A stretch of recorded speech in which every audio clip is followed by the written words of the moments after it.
So రాబోతున్నటువంటి సంవత్సరం పేరు కూడా చాలా చాలా చాలా కాంట్రవర్షియల్ నేమ్, పరాభవనామ సంవత్సరము. పరాభవము అంటే ఓటమి, అవమానముతో కూడిన ఓటమి అని అర్థం. పరాభవము, దుర్యోధనుడికి మయసభలో జరిగినది పరాభవము.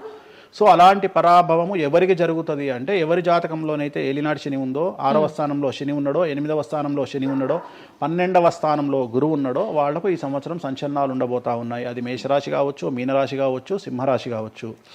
సో ఇలాంటి వారికి ఈ సంవత్సరం పెను సంచలనాలు ఉండేటువంటి అవకాశాలు ప్రస్ఫుటంగా కనిపిస్తూ ఉన్నాయి. సో ఇది ఓవరాల్గా సంవత్సర ఫలితము. ఇక 12 రాశులకు సంబంధించి ముందుగా మేషరాశి కనుక తీసుకున్నట్లయితే, మేషరాశికి ఈ సంవత్సరము ఏలినాటి శని నడుస్తూ ఉంది. సో ఏలినాటి శని ఒక పక్క గురువు బాగాలేడు, ఒక పక్క రాహు బాగాలేడు, ఒక పక్క కేతు బాగాలేడు. సో ఇలాంటి సందర్భంలో పెను సంచలనాలకు కారణభూతమయ్యేటువంటి అవకాశం ఉంది. సో విద్యార్థులకు ఉత్తీర్ణత శాతం తగ్గుతుంది, కోరుకున్న ప్లేస్మెంట్స్ రావు, వీసా రిజెక్ట్ అయ్యే అవకాశం ఉంది. ఉద్యోగస్తులకు పై అధికారుల వల్ల సమస్యలు ఉంటాయి, ప్రమోషన్లు ఆగిపోతాయి. సో బదిలీలు చాలా దూరంగా బదిలీలు అయ్యే అవకాశం కనిపిస్తూ ఉంది. రాజకీయ నాయకులకు ఫెయిల్యూర్స్ కనిపిస్తూ ఉన్నాయి, ఉన్న పదవులు కోల్పోయే అవకాశం కనిపిస్తుంది, ఎన్నికలలో ఓటమి కనిపిస్తూ ఉంది. రైతులకు మొదటి పంట కంటే రెండవ పంట బాగుండే అవకాశం ఉంది. కళాకారులకు, క్రీడాకారులకు అవకాశాలు తగ్గిపోయి ఆదాయం తగ్గిపోయే అవకాశం ఉంది. స్త్రీలకు సంబంధించి భర్తల మధ్యన గొడవలు అయ్యే అవకాశం ఉంది. అలాగే వ్యాపారస్తులకు, బ్యూరోక్రాట్లకు ఈ సంవత్సరం ఏసీబీ, సిబిఐ, సిఐడి లాంటి కేసులు లేదా ఈడీ కేసులు కనిపిస్తూ ఉన్నాయి. ఈ సంవత్సరం ఓవరాల్గా మేషరాశి వాళ్ళని తీసుకుంటే న్యాయపరమైన ఇబ్బందులు, ఆర్థికపరమైన ఇబ్బందులు, ఆరోగ్యపరమైన ఇబ్బందులు, తండ్రికి సంబంధించిన అపమృత్యు గండము, అలాగే న్యాయపరమైన చిక్కులు, వాహన ప్రమాదాలు, భార్యాభర్తల మధ్యన గొడవలు, ఇవన్నీ మేషరాశి వారికి కనిపిస్తూ ఉన్నాయి. మరి ఏం చేసుకోవాలా అంటే, తిరునల్లా శనీశ్వర ఆలయంలో ప్రత్యేకమైన శని పూజ నిర్వహించుకోవడంతో పాటు నలుపు రంగు దుస్తులకు దూరంగా ఉండడము, నలుపు చెప్పులు, నలుపు వాహనాలకు దూరంగా ఉండడము, లెదర్ వస్తువులకు దూరంగా ఉండడము, నలుపు లెదర్ వస్తువులకు దూరంగా ఉండడం వల్ల సమస్యల నుండి గట్టెక్కుతారు. ఏడాదంతా వీటికి దూరంగా ఉండాలి. మరి తర్వాత నెక్స్ట్ వృషభ రాశి. సో వృషభ రాశి వారికి ఈ సంవత్సరం 100కు ఇంచుమించుగా 75% అనుకూలంగా ఉంది. రాహువు, కేతువు, గురువు, శని అనుకూలత కనిపిస్తూ ఉంది. చాలా బాగుండబోతా ఉంది. ఈ సంవత్సరం మే నుండి విపరీతమైన రాజయోగం పట్టబోతా ఉంది. చాలా అనుకూలంగా ఉంది. విద్యార్థులకు ఉత్తీర్ణత శాతం ఉంటుంది. స్త్రీలకు అనుకూలమైన ఫలితాలు ఉంటాయి. స్త్రీలకు మీ ఇంట్లో కమాండింగ్ అంతా మీదే ఉంటుంది. రాజకీయ నాయకులకు ఎన్నికలలో విజయాలు సాధిస్తారు. డబ్బులు ఎక్కువ ఖర్చైనా విజయాలు సాధిస్తారు. అలాగే రైతులకు 2 పంటల దిగుబడి, రాబడి బాగుంటుంది. విద్యార్థులకు కోరుకున్న ప్రదేశాల్లో సీట్లు వస్తాయి. ఉత్తీర్ణత శాతం పెరుగుతుంది. అవివాహితులకు వివాహ యోగ సూచనలు కనిపిస్తున్నాయి. సంతానం లేని వారికి సంతాన యోగం కనిపిస్తూ ఉంది. వ్యాపారస్తులకు, అన్ని రంగాల వ్యాపారస్తులకు అనుకూలమైన ఫలితాలు ఉండబోతా ఉన్నాయి. క్రీడాకారులకు, కళాకారులకు అవకాశాలు, ఆదాయము పెరుగుతాయి. ఓవరాల్గా ఈ సంవత్సరం పూర్తి స్థాయిలో మీకు ఎటువంటి సమస్యలు కనిపించడం లేదు. చాలా బాగుంది కాబట్టి మీకు ఎటువంటి రెమెడీస్ అవసరం లేదు. వీలైతే సోమవారం నాడు శివాలయంలో రుద్రాభిషేకాన్ని నిర్వహించుకోండి. సో నెక్స్ట్ మిథున రాశి. ఈ సంవత్సరం ఏదైనా రాశి 100కు 110% అనుకూలంగా ఉంది అంటే మిథున రాశి. సో గురువు, రాహువు, కేతువు అన్ని గ్రహాలు అనుకూలంగా ఉన్నాయి. పట్టిందల్లా బంగారంగా ఉంటుంది. గురువు అతిచారం వల్ల మీ జాతకం చాలా బాగుండబోతా ఉంది. గత 10 సంవత్సరాల నుండి మీరు పడుతున్నటువంటి కష్టాలన్నీ తొలగిపోయే అవకాశాలు కనిపిస్తూ ఉన్నాయి. సో కొత్త స్పీడ్తో ముందుకు వెళ్ళండి. కొత్త ఆలోచనలు చేయండి. ఎంత గొప్పగా జీవితంలో ముందుకెళ్లాలో ప్లాన్ చేయండి. చాలా గొప్పగా ఆలోచించండి, చిన్నగా ఆలోచన చేయకండి. గురువు విపరీత రాజయోగాన్ని ఇవ్వబోతా ఉన్నాడు. దైవబలం మీకు అనుకూలంగా ఉంది. గురుబలం మీకు అనుకూలంగా ఉంది. శనిబలం మీకు అనుకూలంగా ఉంది. కాబట్టి కొత్త వ్యాపారాలు ప్రారంభించండి. విపరీతమైనటువంటి చాలా గొప్పగా కలలు కనండి. ఆ కళలను సాకారం చేసుకునే దిశగా ప్రయాణం చేయండి. విద్యార్థులకు అనుకూలంగా ఉంది. ఉద్యోగస్తులకు అనుకూలంగా ఉంది. వ్యాపారస్తులకు అనుకూలంగా ఉంది. రైతులకు 2 పంటలు అనుకూలంగా ఉంది. సో ప్రతి వాళ్ళు చెరువులు, తర్వాత చేపల చెరువులు, రొయ్యల చెరువులు పండించే వాళ్ళకు అనుకూలంగా ఉంది. పౌల్ట్రీ ఫామ్ వాళ్ళకు అనుకూలంగా ఉంది. రాజకీయ రంగం వారికి అనుకూలంగా ప్రజల్లో మంచి మార్పులు కనిపిస్తూ ఉన్నాయి. స్త్రీలకు మీదే కమాండింగ్గా ఉంటుంది. కుటుంబంలో మీరు ఏం చెప్తే అది జరిగేటువంటి అవకాశాలు కనిపిస్తూ ఉన్నాయి. సో మిథున రాశి వారికి పూర్తి స్థాయిలో అనుకూలంగా ఉంది. ఎటువంటి రెమెడీస్, ఎటువంటి పూజలు అవసరం లేదు. అద్భుతం అయితే వీళ్ళది. నెక్స్ట్ కర్కాటక రాశి. సో నెక్స్ట్ కర్కాటక రాశి. సో కర్కాటక రాశి వారికి కూడా ఇంచుమించు 90% అనుకూలంగా ఉంది. కాకపోతే ఇక్కడ ఉన్న సమస్య ఏంటంటే మే వరకు 2026 మే వరకు కొద్దిగా వీళ్ళకు గురువు 12వ ఇంట్లో ఉన్నాడు కాబట్టి కాళ్ళు చేతులు విరిగే అవకాశం ఉంది, దెబ్బలు తగిలించుకునే అవకాశం కనిపిస్తూ ఉంది. జాగ్రత్తగా ఉండండి. సాధ్యమైనంత వరకు yellow colour, lemon yellow colour దుస్తులు ధరించే ప్రయత్నం చేయండి. చాలా అనుకూలంగా ఉండబోతా ఉంది. రాజకీయ రంగంలో ఉండే వాళ్లకు విపరీతమైనటువంటి విజయాలు సిద్ధిస్తాయి. జనాల్లో అనుకూలమైన వాతావరణం ఉంటుంది. వ్యాపారస్తులకు విశేషించి అనుకూలంగా ఉంటుంది. విద్యార్థులకు అనుకూలంగా ఉంటుంది. అలాగే రైతులకు అనుకూలంగా ఉంటుంది. కళాకారులకు, క్రీడాకారులకు మరీ అనుకూలంగా ఉంటుంది. కాకపోతే ఓవరాల్గా కర్కాటక రాశి వారికి ఈ సంవత్సరం కొద్దిగా శత్రువుల యొక్క బెడద ఒక 10% కనిపిస్తూ ఉంది. కానీ శత్రువులను పట్టించుకోకండి.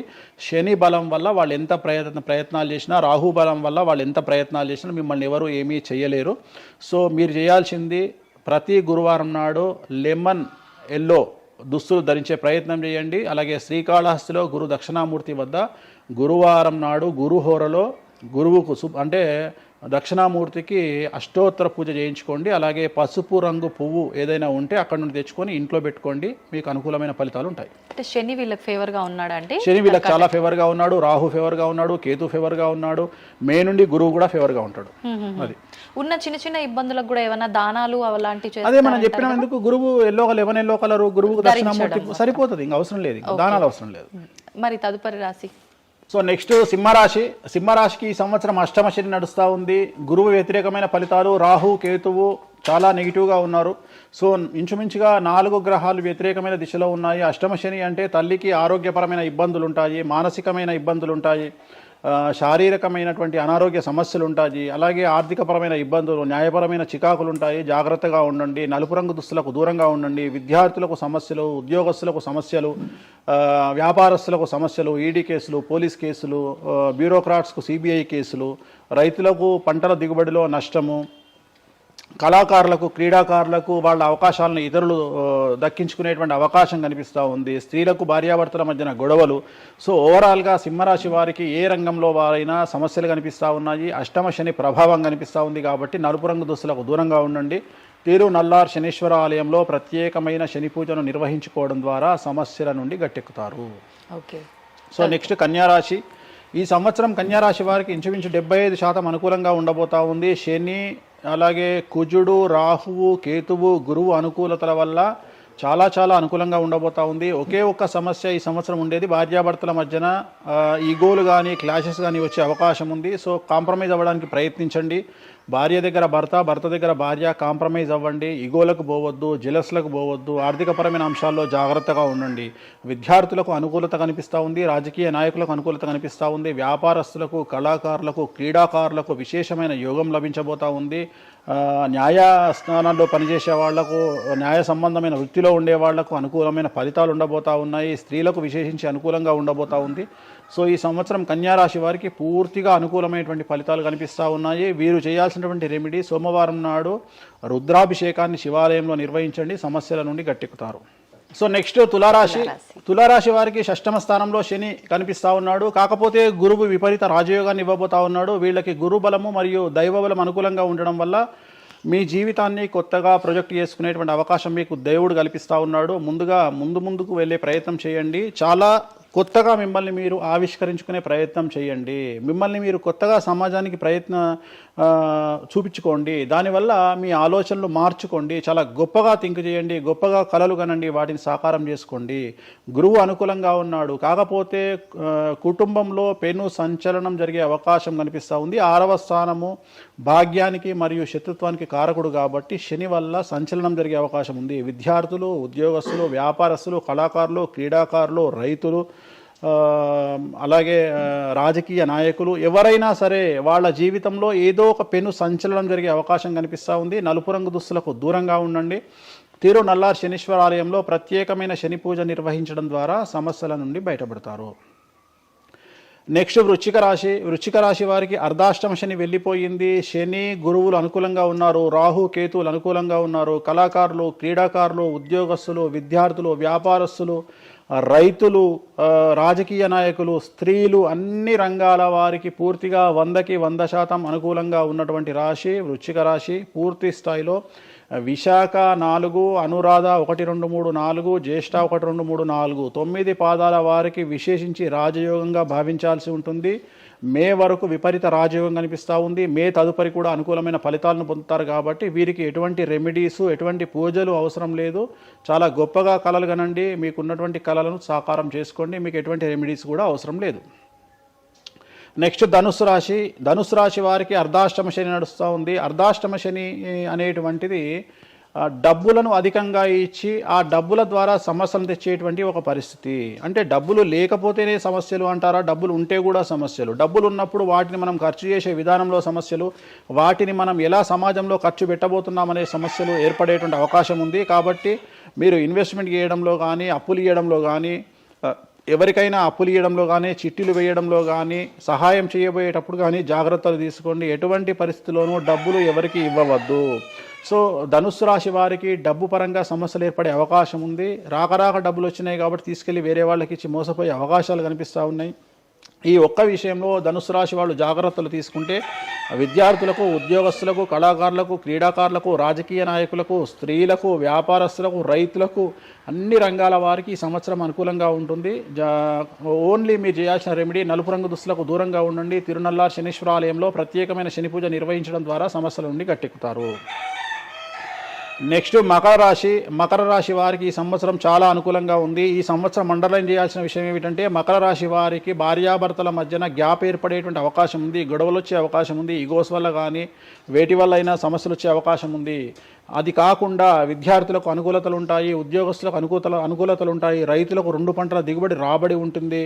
అలాగే రాజకీయ నాయకులకు సమాజంలో మంచి పేరు ప్రఖ్యాతులతో పాటు పదవులు సిద్ధిస్తాయి. రైతులకు 2 పంటల దిగుబడి రాబడి ఉంటుంది. వ్యాపారస్తులకు రూపాయికి 100 రూపాయల లాభం ఉంటుంది. స్త్రీలకు కోరుకున్నటువంటి ఫలితాలు ఉంటాయి. అన్ని రంగాల వారికి అనుకూలమైన ఫలితాలు మకర రాశి వారికి ఉండబోతా ఉన్నాయి.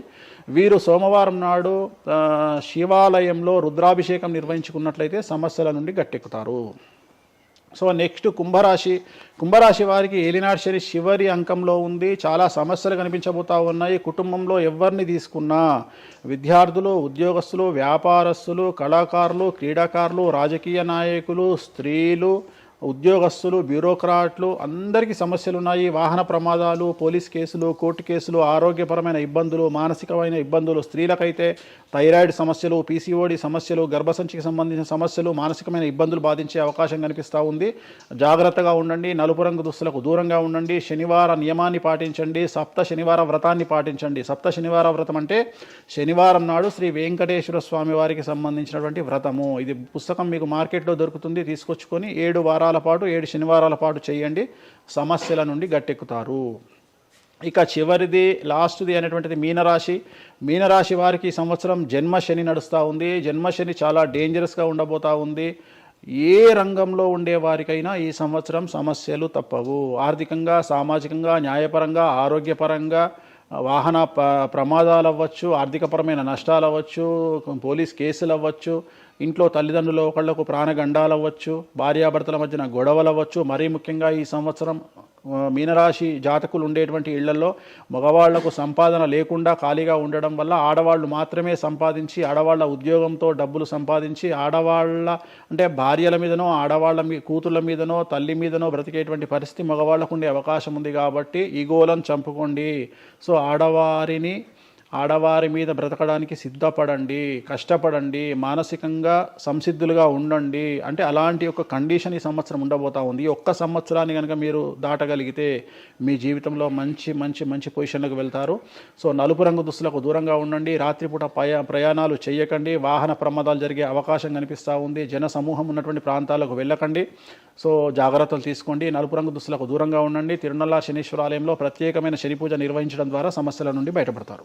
ఇప్పుడు ఈ రాశి ఫలాల్ని ఈ మధ్యకాలంలో చాలా మంది ఫాలో అవుతున్నారండి. ఇది అక్షరం అంటే పేరులో మొదటి అక్షరాన్ని బట్టి ఫాలో అవ్వాలా, లేదంటే డేట్ ఆఫ్ బర్త్ బట్టి వచ్చే రాశిని ఫాలో అవ్వాలా? ఇది పేరులో దాని సంబంధం లేదు. డేట్ ఆఫ్ బర్త్ ప్రకారం చూసుకోవాలి. రెండోది ఇది గోచారం, గ్రహచారం వేరు, గోచారం వేరు. ఇది జస్ట్ గోచారం ప్రకారం ఎలాగైతే మనము సౌరమానం ప్రకారము మనం చూసుకుంటామో అలా ఇది ఓన్లీ చాంద్రమానం ప్రకారము మీ నక్షత్రం ప్రకారం చూసుకోవాల్సిందే. మళ్ళీ వ్యక్తిగతమైన జాతకం వేరు.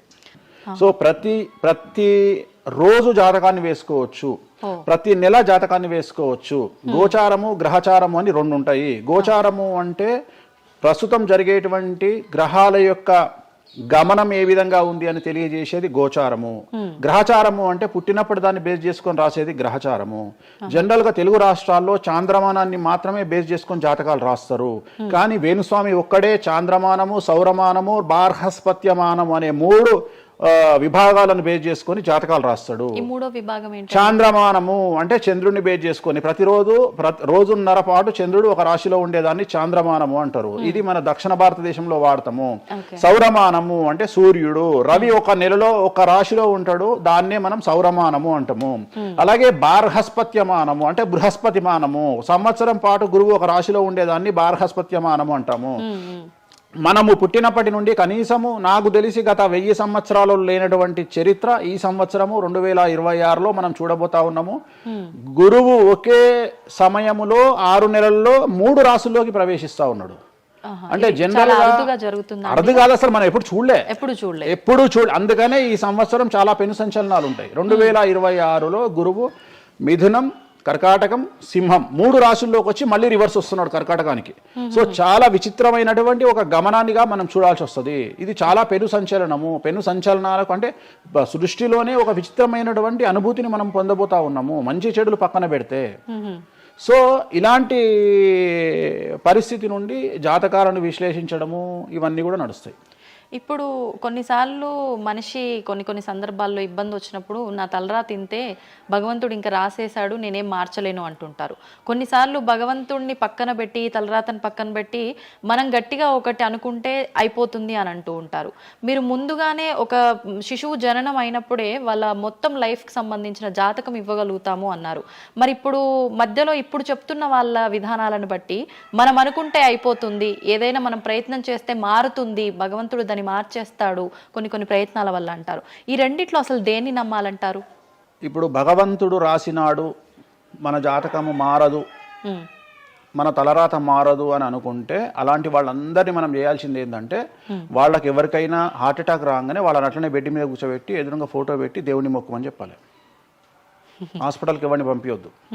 ఎందుకంటే తలరాత కదా, భగవంతుడు రాసేసిండు కదా. మరి ఎందుకు మరి అనవసరంగా అంబులెన్స్కి ఫోన్ చేయడము, హాస్పిటల్కి వెళ్ళడం ఎందుకు? పనిలేని పని కదా. అంటే నీ ప్రయత్నము హార్ట్ అటాక్ వచ్చినా కానీ నిన్ను తీసుకుపోయి హాస్పిటల్లో అడ్మిట్ చేస్తున్నారు. సో హాస్పిటల్లో నిన్ను టైంకు తీసుకుపోవాలా వద్దా అని డిసైడ్ చేసేది జాతకం. నువ్వు బతుకుతావా బ్రతకవా అని డిసైడ్ చేసేది జాతకం. ఇక్కడ నేను తోపు నేను తురుము అని అనుకుంటే నడవదు. నేను తోపు నేను తురుము అనుకోవద్దు. చాలా మంది చాలా రకాలుగా కష్టపడతారు. కష్టపడితేనే సుఖపడతాము, కష్టపడితేనే జీవితం అభివృద్ధిలోకి వస్తుంది అనుకుంటే అతి కష్టం పడేది గాడిద. సో అతి కష్టం పడేది డ్రైనేజీలో పనిచేసేటువంటి మున్సిపల్ వర్కర్స్. సో వాళ్లకు ₹1,00,000 రోజుకు జీతం ఇచ్చినా తక్కువ లేదు. అంటే వాళ్ళు ఊడ్చే చెత్త, వాళ్ళు తీసే చెత్త ఈ ప్రపంచంలో ఎవరూ భరించలేరు. అలాంటిది వాళ్ళు చేసే కష్టం మీద కంపేర్ చేస్తే ఈ ప్రపంచంలో ఇక కష్టం చేసే మనుషులే లేరుగా. మరి అలాంటి వారికి మనం ఇచ్చే జీతం ఎంత? 40,000, 50,000. కానీ వాళ్లకు కనీసం నెలకు 40 లక్షలని ఇవ్వాలి. అంటే నువ్వు చేసే కష్టానికి కాకుండా నువ్వు తెలివితో చేసే కష్టానికే విలువ ఎక్కువ.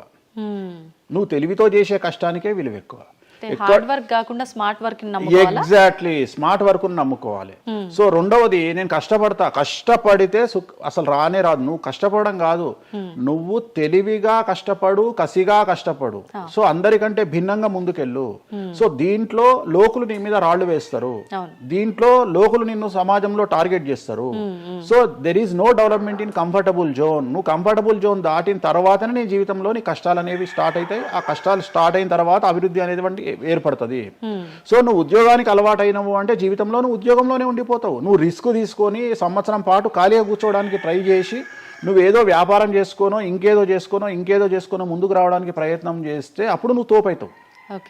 సో ఇక్కడ నువ్వు ఎంత టార్గెట్ చేసినావు, జీవితంలో ఎంత డబ్బు సంపాదిస్తున్నావు అనే దాని మీద నువ్వు తీసుకునే రిస్క్ ఆధారపడి ఉంటుంది. నువ్వు తీసుకునే రిస్క్ను బేస్ చేసుకుని నీ లైఫ్లో డెవలప్మెంట్ అనేది ఆధారపడి ఉంటుంది. అంతేగాని నేను నార్మల్గానే ఉంటా, నాకు డబ్బులు రావాలి అంటే రావు. ఎట్ ది సేమ్ టైము నాకు జ్యోతిష్యము అనేటువంటిది ఎలాంటిది అంటే, డాక్టర్ దగ్గరికి పోయినప్పుడు బ్లైండ్గా కాలో చెయ్యో ఇరిగినప్పుడు డాక్టర్ దగ్గరికి పోయినావు, డాక్టర్ ఏమంటాడు? ఫస్ట్ ఎక్స్రే తీసుకొని రా అంటాడు. అదే జ్యోతిష్యం. ఆ ఎక్స్రే అనేదే నీ లగ్నం, ఎక్స్రే అనేదే నీ కుండలి.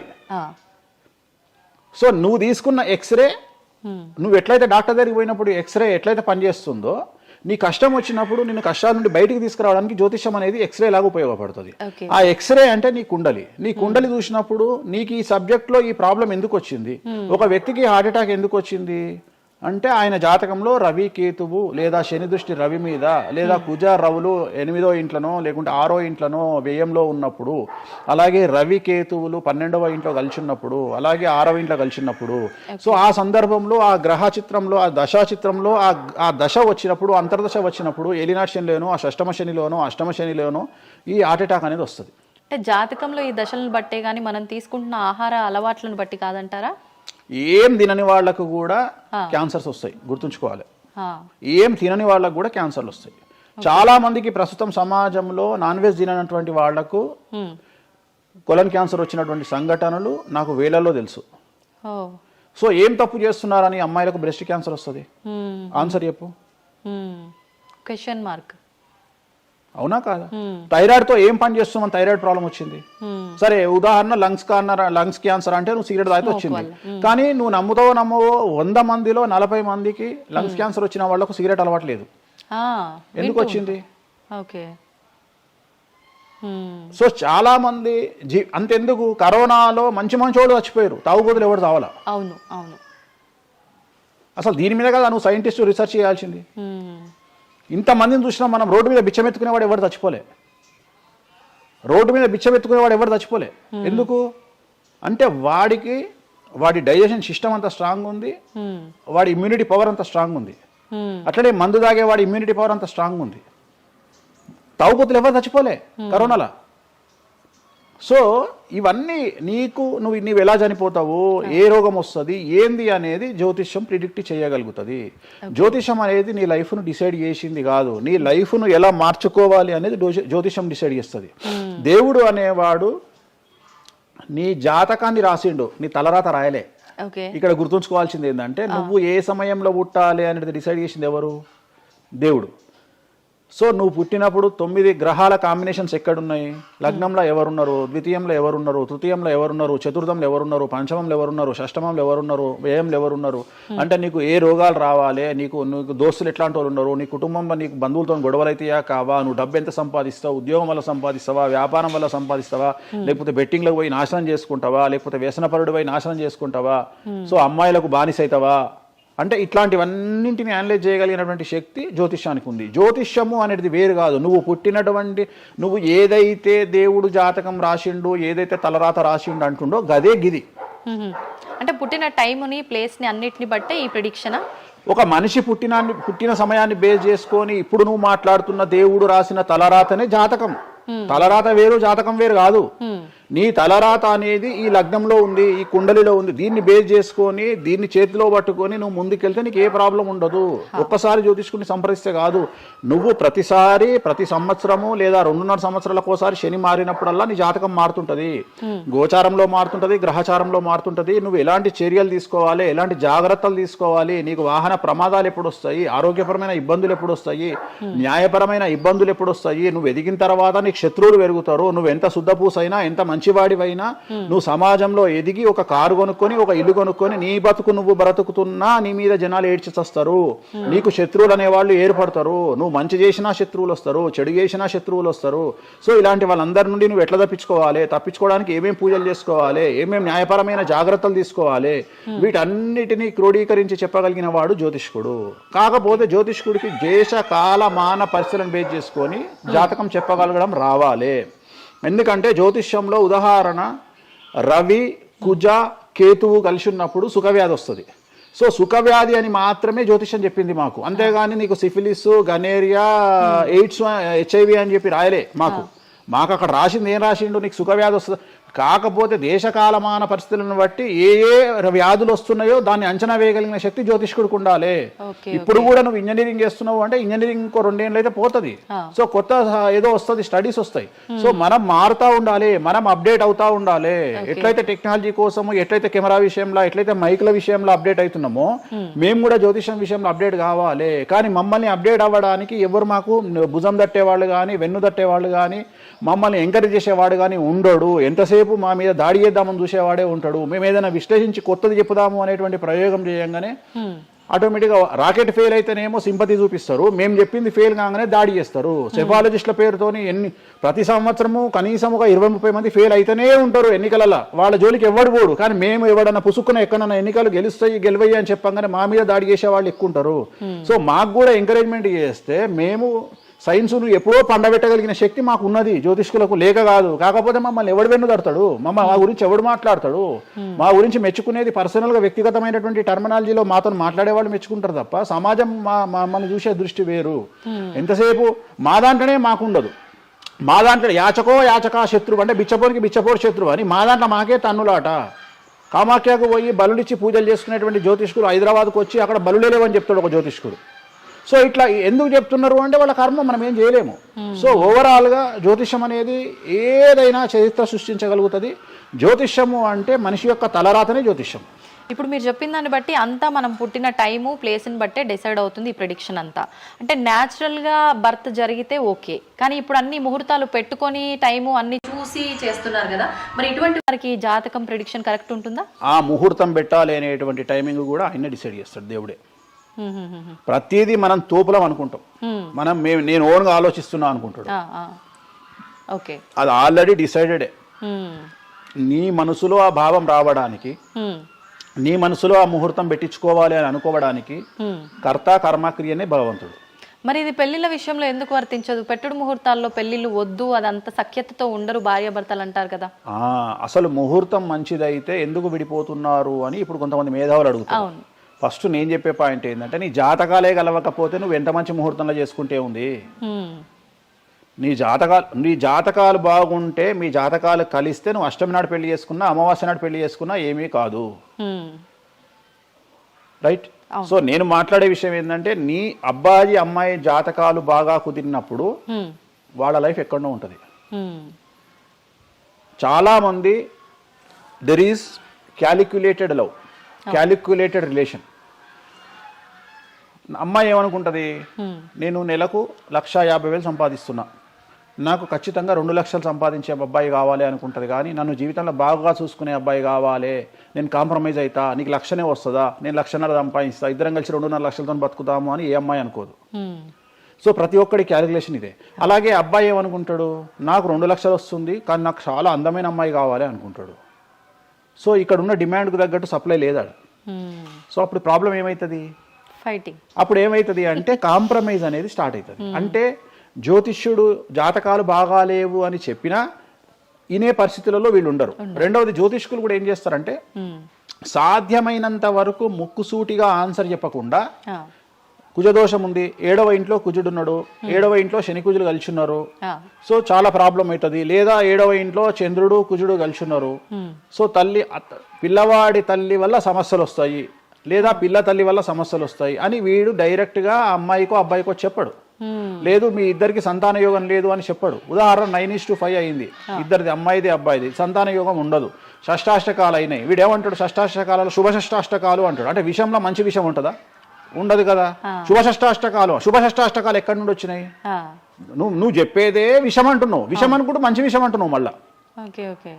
సో మంచి విషయం ఎక్కడ నుండి ఉంటుంది? ఉండదు. విషయం వేసుకుంటే చస్తాడు. అట్లనే షష్టాష్టకాలు అంటే ప్రాబ్లం స్టార్ట్ అవుతుంది. అట్లనే 9:5 ఏకనాడి, వర్ణదోషము, యోని దోషము, ఇట్లా చాలా రకాల దోషాలు ఉంటాయి. సో ఈ దోషాలను ఏం చేస్తారంటే, ఈ దోషాలను ఎదుటి వ్యక్తికి నిజాయితీగా చెప్పడం మానేసి సాధ్యమైనంత వరకు వీళ్ళు పెళ్లి చేసుకోవాలి అనే ఇంటెన్షనల్ గా పాజిటివ్ వేలో వెళ్తాడు. రెండవది ఏంటంటే, ఆల్రెడీ వీళ్ళు ఏం చేస్తారు, మేమిద్దరం ఫిక్స్ అయినాము, మేము పెళ్లి చేసుకుంటాము అని డిసైడ్ చేసుకొని వస్తారు అక్కడికి. అప్పుడు వాడు ఇవన్నీ చెప్పి వాళ్ళ మనసును విరగొడతాడా? విరగొట్టాడు. జనరల్గా ప్రపంచంలో ఏ అమ్మాయి తండ్రి కానీ ఏ అబ్బాయి తండ్రి కానీ తన బిడ్డనో తన కూతురో తన అల్లుడో నాశనం కావాలి అని కోరుకోరు. కానీ చెప్పగలిగినటువంటి పరిస్థితుల్లో ఎవరు ఉండాలి? జ్యోతిష్కుడు ఉండాలి. సో అది నేను చేస్తున్న ప్రస్తుతం కలియుగంలో. వేరే వాళ్ళు ఎవరు చేయట్లేదు ఆ విధంగా. ఎందుకంటే రేపు పొద్దున కలిసి ఉండకపోతే 2 కుటుంబాలు బాధపడతాయి, సమాజంలో చెడ్డ పేరు వస్తుంది, వీళ్ళ లైఫ్ స్పాయిల్ అయిపోతుంది. సో అందుకని నేను చాలా జాగ్రత్తగా మొదలే డిసైడ్ చేసి నీకు ఈ ప్రాబ్లం ఉందిరా బాబు, నువ్వు జాతకాలు నీకు కలవలేదు, వివాహం చేసుకోకు అని చెప్తా. వీళ్ళ జాతకాలు బాగా లేకున్నా తీసుకుపోయి మంచి ముహూర్తం చూసుకొని పెళ్లి చేసుకుంటే ఆ ముహూర్తం వీళ్లను సఫలీకృతులను చెయ్యదు. నీ జాతకం బాగుండాలి. అట్లనే నువ్వు ఏ టైంలో పుట్టాలనో డిసైడ్ చేసుకున్నా అని నువ్వు అనుకొని సిజేరియన్ పెట్టుకుంటావు, కానీ ఆ టైంలో నువ్వు నక్షత్రమే చూస్తావేమో కానీ 6వ ఇంట్లో ఉండే గ్రహాలు 12వ ఇంట్లో గ్రహాలు డిసైడ్ చేయగలిగింది భగవంతుడు. ఆ టైంలో ఒకవేళ వ్యయస్థానంలో గ్రహాలున్నా 6వ స్థానంలో గ్రహాలున్నా జాతకం అంతా కింద మీద అవుతుంది. ఒకవేళ కుజుడు ఉండే స్థానాన్ని బట్టి, చంద్రుడు బుధుడు ఉండే స్థానాన్ని బట్టి జాతకాలు కరెక్ట్గా డిసైడ్ చేయకపోతే ఆటిజంతో మగపిల్లలు పుడతారు. సో ఇన్ని సమస్యలు ఉంటాయి. సో చాలా ఈజీగా సిజేరియన్ ఆపరేషన్ చేసుకోగానే పిల్లలు మంచిగా పుడతారు అని కాదు అక్కడ. ఎందుకంటే నువ్వు పిల్లలు మంచిగా పుట్టాలి లేదు అనేది డిసైడ్ చేయడానికి it will take 3 to 4 hours. కానీ 3 to 4 minutes జ్యోతిష్కుడు డిసైడ్ చేస్తుంది. అది తప్పు. Okay okay. ఈ మధ్యకాలంలో దశమహావిద్యల అమ్మవార్ల గురించి చాలా ఎక్కువగా వింటున్నాం. రాబోతున్న సినిమాలు, ఆల్రెడీ వచ్చిన సినిమాలు కూడా వారికి సంబంధించిన సినిమాలు ఎక్కువగా రావడం జరుగుతోంది. అంటే కొత్తగా, అంటే ఎవరైనా మనిషి కొత్తగా వస్తే మాట్లాడుకోవడం వరకు ఓకే, కానీ భగవంతుల గురించి కొత్తగా మన అందరిలోకి రావటము, వాళ్ళ గురించి మాట్లాడుకోవటము, మళ్ళీ అంటే భగవంతుడు అంటేనే అందరికీ అందుబాటులో ఉండి వాళ్ళకున్న కష్టాల నుంచి గట్టెక్కించడానికి ఆరాధించే వాళ్ళుగా మనం భావిస్తాము. మరి వాళ్ళని అందరూ ఆరాధించొద్దని రకరకాల విధానాలన్నీ చెప్తూ ఉన్నారు. ఎవరు అసలు ఈ దశమహావిద్యలు, ఎందుకు ఆరాధించొద్దు అందరూ? నేను 1991 ఐ థింక్ ఘరానా మొగుడు అనే సినిమా ఓపెనింగ్ చేయడానికి విశాఖపట్నం వెళ్ళాను నేను. ఆ సినిమా ముహూర్తం నేనే పెట్టిన. ఇక్కడ చిరంజీవి గారి సినిమా, రాఘవేంద్రరావు గారిది విశాఖపట్నంలో అయ్యింది. బంగారు కోడిపెట్ట అనే సాంగ్ తోని ఆ సినిమా స్టార్ట్ అయింది. అది ముహూర్తం చేసిన నేను విశాఖపట్నంలో. అప్పుడు నేను అక్కడనే పక్కనే ఉన్నటువంటి శ్రీకాకుళం అనేటువంటి ఒక ప్రాంతానికి వెళ్ళిన. నేను మాట్లాడేది 1991. అప్పుడు వాళ్ళకి ఎన్టీ రామారావు అంటే ఎవరో తెలియదు. హైదరాబాద్లో ఎన్టీ రామారావు ఉంటాడు అంటే వాళ్ళ ఆశ్చర్యానికి అంతులు లేవు. అంటే ఎన్టీ రామారావు అనే వ్యక్తిని మీరు చూసిరా, మీకు తెలుసా అంటే వాళ్ళంతా, అంటే ఆ రోజు ఉన్నటువంటి డెవలప్మెంట్, ఆ రోజున్న ఫ్లైట్లు, ఆ రోజున్న వ్యవస్థను బట్టి వాళ్ళు ఎక్కడనో కుగ్రామంలో ఉండేటువంటి మనుషులు. సో వాళ్లకు ఎన్టీఆర్ అంటే హైదరాబాద్ అంటే తెలియదు. మీరు ఇప్పటికీ కూడా శ్రీకాకుళం ఏరియాకి వెళ్ళి హైదరాబాద్ మీరు జీవితంలో వచ్చిరని అడగండి, 190 మందికి హైదరాబాద్ అంటే ఏందో తెలియదు. ఓకే. సో అట్లనే భారతదేశంలో ఇప్పుడు మన తెలుగు రాష్ట్రాల్లో పుట్టిన చాలా మంది దగ్గరికి వెళ్ళి ఢిల్లీ ఎలా ఉంటుంది అని అడిగితే మీకు తెలియదు, ముంబై ఎలా ఉంటుంది అని అడిగితే మీకు తెలియదు. మాకు తెలియదు కాబట్టి ప్రపంచం గింతే బాయిలకప్ప అనుకోవద్దు. సో దశమహావిద్యలు అనేవి ఇవాళ కొత్తవి కావు. ఎలాగైతే లింగాకారంలో శివుణ్ణి పూజిస్తున్నామో, శివుడి భార్య అయినటువంటి సతీదేవిని అదే యోని రూపంలో పూజిస్తున్నాము. అయిపోయింది, చెరిసగం మంచుకురు ప్రపంచాన్ని. నీకు ఇవాళ తెలిసింది వేణుస్వామి చెప్తే. వేణుస్వామి ఎంక్వైరీ చేయడం అలవాటు, వేణుస్వామికి ఎక్స్ప్లోర్ చేయడం అలవాటు కాబట్టి తిరిగి వచ్చి నీకు ఇవాళ చెప్తే నీకు అర్థమైంది. నువ్వు అంత మాట మాట్లాడుతున్నావు. అరుణాచలం ఎవరికి తెలిసి బాలటి వరకు? ఎందుకు అరుణాచలానికి పొలోమంటే వెళ్ళిపోతున్నారు అంటే చాగంటి కోటేశ్వరరావు గారు చెప్పడం వల్ల నీకు అరుణాచలం తెలిసింది. మరి అరుణాచలం విషయంలో ఇదే డిస్కషన్ ఎందుకు వస్తలేదు? అరుణాచలం అనేది నిన్న మొన్నటి దానికి తెలియదు కదా జనాలకు. ఇవాళ గిరి ప్రదక్షిణలు చేస్తూనే ఉన్నారు కదా మీరు అందరు పోయి. అంటే ఎవరో ఒకళ్ళు ఒక సబ్జెక్టు గురించి మాట్లాడేటువంటి పరిస్థితుల్లోకి రావాలి. ఆ ఫ్రీడమ్ మనం ఇవ్వాలి. సో అరుణాచలం గురించి చాగంటి గారు ఎలా మాట్లాడినారో దశమహావిద్యల గురించి వేణుస్వామి గత 5 సంవత్సరాల నుండి ఫైటింగ్ చేస్తూ ఈ స్టేజ్కి తీసుకొచ్చిండు. దశమహావిద్యల గురించి మాట్లాడడంలో చాలా ఇబ్బందులు ఉంటాయి. ఎందుకంటే చాలా మంది దొంగ పనులు చాటుకు చేయాలనుకుంటారు కానీ పబ్లిక్ లో చేయాలనుకోరు. సో అలాంటి దాన్ని సైలెన్స్ బ్రేక్ చేసినటువంటి వ్యక్తి వేణుస్వామి. దానివల్ల వేణుస్వామి చాలా సఫర్ అయ్యిండు, సామాజికంగా సఫర్ అయ్యిండు, పండితులతో సఫర్ అయ్యిండు, మీడియా వాళ్ళ సఫర్ అయ్యిండు, చాలా మందితో సఫర్ అయ్యిండు దశమహావిద్యల గురించి మాట్లాడడం వల్ల. అంటే ఎందుకు మరి మీరు ఇంత సఫర్ అవుతున్నప్పుడు ఎందుకు?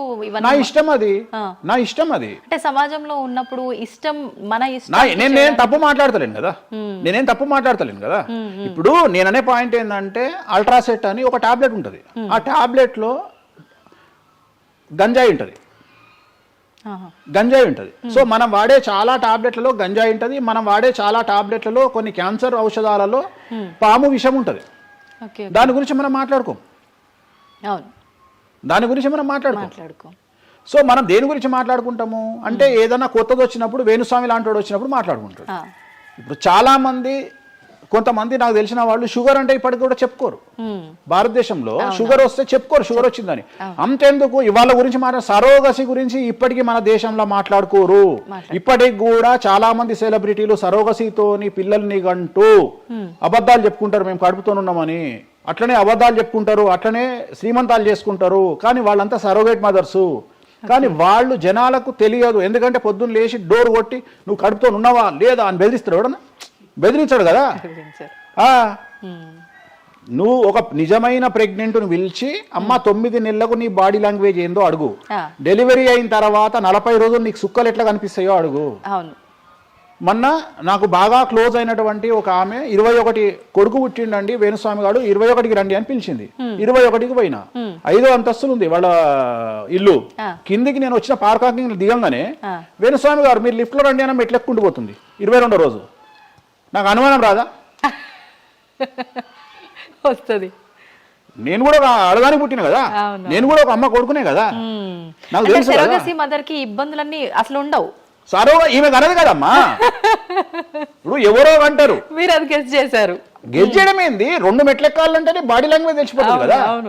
ఈమె స్వామి గారు మీరు లిఫ్ట్ లో రండి అని టకటక మెట్లెక్కుంటుంది. అంటే అంతకుముందు ఒక ఎట్లా ఉరికిందో డెలివరీ అయినాక కూడా అట్లే ఉరుకుతుంటే నాకు అనుమానం ఏమేమి ఇట్లా ఉరుకుతుంది అంటే okay surrogate okay okay okay అంటే వాళ్ళు చెప్పుకోవడానికి భయపడుతుంది. అందరు నయనతారలు లక్ష్మీ మనుషులు కాదు కదా. అప్పటికైనా మీకు చెప్పారా వాళ్ళు ఓపెన్ గా? చెప్పలేదు, ఇప్పటికీ చెప్పలేదు. ఆల్రెడీ అట్లనే సెలబ్రిటీలు చాలా మంది ఇదే పని చేస్తారు. సో ఇలాంటివి మాట్లాడుకోవాలి అంటే సమాజం యాక్సెప్ట్ చేయదు. కానీ వేణుస్వామి వచ్చి దశమహావిద్యలో నాన్ వెజ్ పెడతారు అనగానే ఇక నాన్ వెజ్ ప్రపంచంలో ఎవరు తిననట్టు, ఇక నాన్ వెజ్ అసలు నాన్ వెజ్ ఇక అసలు అదేదో తప్పైనట్టు, ఇక లిక్కర్ ఎవరు తాగలేనట్టు.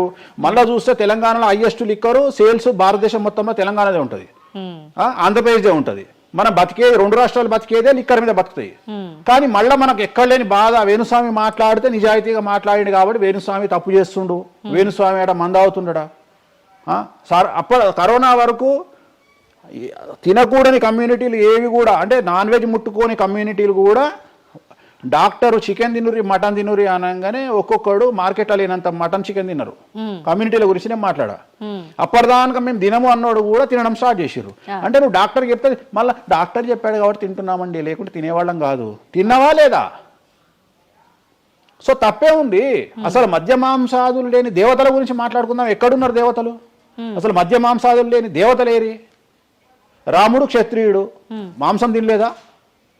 సురాపానం అంటున్నావు, దేవతలే సురాపానం తీసుకున్నారు. అది మద్యమే మరి అది దానికి ఏంటమ్మా? ఇప్పుడు ఎన్నో యాగాలు చేస్తారు, అవన్నీ పుకార్లు అంటున్నారు.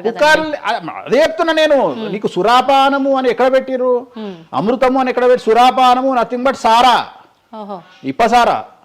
అంటే అప్పుడు ఇన్ని రకాల మందులు లేవు కాబట్టి, స్కాచ్లు ఓడకాలు వైండ్లు లేవు కాబట్టి అప్పుడు మనకు ఒకటే ఏంది? సురాపానం అంటే సారా అంటే ఇప్పసారా, ఇప్ప పూల నుండి తీసినటువంటి సారా.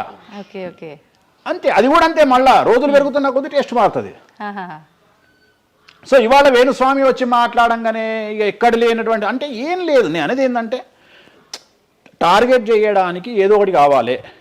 ఇప్పుడు నువ్వు దశమహావిద్యల గురించి తెలుసుకోవాలి అంటే నువ్వు కామాఖ్య పోవాలి అంటే అప్ అండ్ డౌన్ 30,000 అవుతుంది. ఫ్లైట్ టికెట్, ట్రైన్లో పోలేవు. ఈ 30,000 రూపాయలు ఖర్చు పెట్టి నువ్వు అక్కడికి పోయి అక్కడ ఏం జరుగుతుంది అని తెలుసుకుని వచ్చిన తర్వాత వేణుస్వామి మీద నీకు క్లారిటీ వస్తుంది. సో ఒకవేళ నమ్మినోడు నమ్ముతాడు, నమ్మనోడు నమ్మడు. I don't care. నేనేంటంటే నేను తీసుకున్నటువంటి టార్గెట్ ప్రకారం వెళ్తున్నా, నేను చెప్పాలనుకున్నా. కానీ ఆల్మోస్ట్ ఆల్ తెలుగు స్టేట్స్లో 70-80% జనాలకు వామాచారం అంటే ఏందో తెలుసు, దశమహావిద్యలు అంటే ఏందో తెలుసు, దశమహావిద్యలో దేంతో పూజ చేస్తారో తెలుసు, అన్నీ తెలుసు. ఇంకొకటి ఏమైపోయిందంటే మీడియాలో నా గురించి రావడం వల్ల వేణుస్వామి వామాచారంలో స్పెషలిస్టు అనే విషయాన్ని నేను పబ్లిసిటీ చేసుకోకుండానే జనాల్లోకి వెళ్ళిపోయింది. సో ఎవరైతే వామాచారంతో పూజలు చేయాలనుకుంటారో ఆటోమేటిక్గా వాళ్ళే నా దగ్గరకు వస్తున్నారు. స్వామి ఎందుకంటే ఇప్పుడు క్యాన్సర్కు పలానా దగ్గర మందిస్తారు అని నువ్వు నెగిటివ్గా ప్రమోట్ చేసావు అనుకో, జనాలు అక్కడికే పోతారు. అట్లనే వేణుస్వామి వామాచారంలో పూజలు చేస్తారట. వామాచారం కావాల్సిన వాళ్ళు నా దగ్గరికే వస్తారు డైరెక్ట్. సో ఈజీగా నన్ను రూట్ చేసి ఈయన దగ్గరికి వెళ్ళండి అని చెప్పినట్టు అయిపోయింది. అందుకని నాకు ఫ్రీ పబ్లిసిటీ వల్ల ఇంకా నేను ఉన్నదానికంటే ఇంకొక 100% బిజీ అయినా. అంటే ఏమవుతుంది? ఎందుకంటే అమ్మవారు కదా డిసైడ్ చేసేది. నేనేమనుకుంటా అంటే అమ్మవారు డిసైడ్ చేస్తుంది, అమ్మవారే డిసైడ్ చేస్తుంది. ఇప్పుడు నేను ఏదైనా హిందూ మతానికి, హిందూ శాస్త్రానికి, వామాచార విధానానికి, తంత్ర మార్గానికి, అమ్మవార్లకు వ్యతిరేకంగా నేను ఏం చేసినా అమ్మవారు నన్ను సర్వనాశనం చేస్తుంది. ఒకవేళ నా జోలికి వస్తే అమ్మవారు చూసుకుంటుంది, వాళ్ళ సంగతి నాకు అనవసరం. ఇప్పుడు మీరు అన్నారు అంటే ఈ దశమహావిద్యల్లో అమ్మవార్లకి మద్యము ఇవన్నీ ఈ పంచమకారాలన్నీ కూడా కామన్, అది అందరికీ తెలిసిందే అని.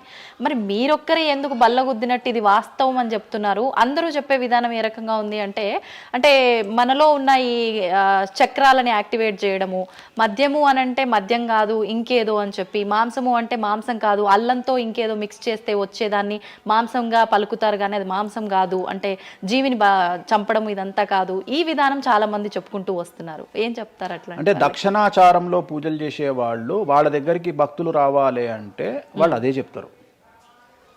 ఓకే, నీకు దీనికి ఒక ఎగ్జాంపుల్ చెప్తా. 2 వీలర్ ఎప్పుడైనా వాడినావా నీ లైఫ్ లో? 2 వీలర్ వాడినవా? నేను అడుగుతున్నా తల్లి ప్రశ్న, నిన్నే అడుగుతున్నా. 2 వీలర్ ఎప్పుడైనా వాడినవా? నేను ఎప్పుడు డ్రైవ్ చేయలేదు. సో 2 వీలర్ వాడిన వాళ్ళకే తెలుస్తుంది ఈ విషయం, చాలా బాగా తెలుస్తుంది. 2 చక్రాల బండి వాడిన వాడు కార్పొరేటర్ దాంట్లో ఆ పెట్రోల్లో చెత్త వస్తుంది. చెత్త వచ్చినప్పుడు బండి స్టార్ట్ కాదు. స్టార్ట్ కాకపోతే మనం కొట్టి కొట్టి కొట్టి కొట్టి మెకానిక్ దగ్గర తీసుకుపోయి మెకానిక్ దగ్గర పెడతాం బండి. ఏ మెకానిక్ కూడా మన ముందు కిక్కు కొట్టాడు. బండి ఫస్ట్ మనం ఆపగానే వాడికి చేసేది ఫస్ట్ అది ఇప్పుతాడు మొత్తం. ఎందుకంటే వాడికి తెలుసు ఒకవేళ పుసుక్కున స్టార్ట్ అయితే వీడు నాకు పైసలు ఇయ్యాడు. అందుకని ఏం చేస్తాడంటే దాన్ని కిక్కు కొట్టకుండా మొత్తం డప్పనిప్పి కార్పొరేటర్ క్లీన్ చేసి పైపు తీసి మొత్తం పెట్రోల్ ఇట్లా చూసి అంతా పెట్టి చేసినాక ఒక కిక్కు కొట్టగానే కుయ్యని స్టార్ట్ అవుతుంది. 50 రూపాయలు ఇస్తారంటాడు. రైట్, అయిపోయింది. రెండవది, నువ్వు ఆంజనేయ స్వామి గుళ్ళో పనిచేసే పంతుల దగ్గరికి పో, జ్యోతిష్యం చెప్పించుకో. దోష నివారణ నీకు ఏం చెప్తాడంటే హనుమంతుడికి సింధూరము అంటాడు. నవగ్రహ గుడిల పంతుల దగ్గరికి పో, గ్రహాల పూజలు చెప్తారు. నవగ్రహాలకు అభిషేకము అంటాడు, తైలాభిషేకము అంటాడు. అంటే నువ్వు ఎవరి దగ్గరికి పోతే వాడి దగ్గర లేని దాన్ని వాడు అడ్వైజ్ చేయడు. లాజిక్ అర్థమైందా? వాడి దగ్గర లేని దానికి వాడు అడ్వైజ్ చేయడు.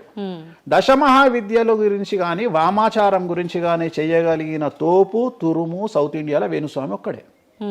బుద్ధి లేనివాడు ఎవడన్నా నువ్వు పోతే పండితుని దగ్గరికి పోతే నాకు చేత కాదండి నేను ఎదవనండి అక్కడ వేణుస్వామి గారు ఉన్నారండి అని ఎవడన్నా పంపిస్తాడా నిన్ను? పంపించరు. ఏమంటాడు అప్పుడు? అవన్నీ తప్పులు నేను చేసే కరెక్ట్ అంటాడు. అంతేగాని నా దగ్గరికి వీళ్ళందరూ దారి మళ్ళిస్తారా? పొండి వేణుస్వామి దగ్గరికి అని. అప్పుడు ఏం చెప్తాడు? పంచమకారాలు లేవు అంటాడు. అప్పుడు నేనేం చెప్తున్నా? వేణుస్వామి నిజాయితీ పరుడు కాడు, వేరే వాళ్ళు నిజాయితీ పరులు కారు. మీ చేతిలో ఆండ్రాయిడ్ ఫోనో ఐఫోనో ఉంది, గూగుల్లో కానీ చాట్ జీపీటీలో కానీ జెమినీలో కానీ వామాచారం అంటే ఏందో ఓపెన్ చేయండి, దశమహావిద్యలు అంటే ఏందో ఓపెన్ చేయండి, వామాచారంలో ఉండే పంచమకారాలు అంటే ఏంటో ఓపెన్ చేయండి. మీకు మీరే తెలుసుకోండి. ఈ సమాజంలో తెలుగు రాష్ట్రాల్లో ఉన్న దొంగలెవరో దొరలెవరో మీరే గుర్తుపట్టండి. ఎవరు అబద్ధాలు చెప్తున్నారో అనే విషయాన్ని తెలుసుకోండి. వేణుస్వామి దొంగ అయితే వేణుస్వామి దగ్గరికి రాకండి, వేణుస్వామి జ్యోతిషం చేత కాకపోతే రాకండి, వేణుస్వామి పంచమకారాలు తప్పు చెప్తే రాకండి. మీరు ఎవరిని అడగండి, మనుషుల మాట నమ్మకండి, దీన్ని నమ్మండి. నేను అందుకనే మనుషుల్లో మార్పులు ఉండొచ్చు, మనుషుల్లో భేదాభిప్రాయాలు ఉండొచ్చు, మనుషుల్లో ఈగోలు ఉండొచ్చు. దీంట్లో ఈగోలు లేవు, దీనికి ఈగో లేదు, దీనికి పొసెసివ్నెస్ లేదు, దీనికి ఈర్ష లేదు.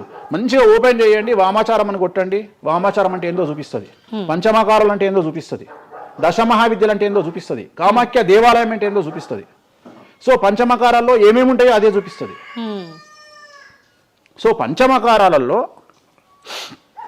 ఒక్కటి మాత్రమే గురుముత మాకు గురువు ఏం నేర్పించిండో అది మేము చేయాలి. మిగిలిన 4 మైథునం, మిగిలిన 4 ఫిజికల్గా పెట్టాల్సిందే. సాత్విక దేవతలు అంటే గణపతి, సరస్వతి, వెంకటేశ్వర స్వామి, చండి, వీళ్ళంతా సాత్విక దేవతలు. మేము దశమహావిద్యలకు వచ్చేటప్పటికి ఉగ్రదేవతలు. ఉగ్రదేవతలకు ఎప్పుడు కానీ డైరెక్ట్గా నువ్వు ఏమైతే సబ్జెక్ట్లో ఉన్నాయో అవి పెట్టాల్సిందే. సో ఉగ్రదేవత విషయంలో కాంప్రమైజ్ అనేది లేదు.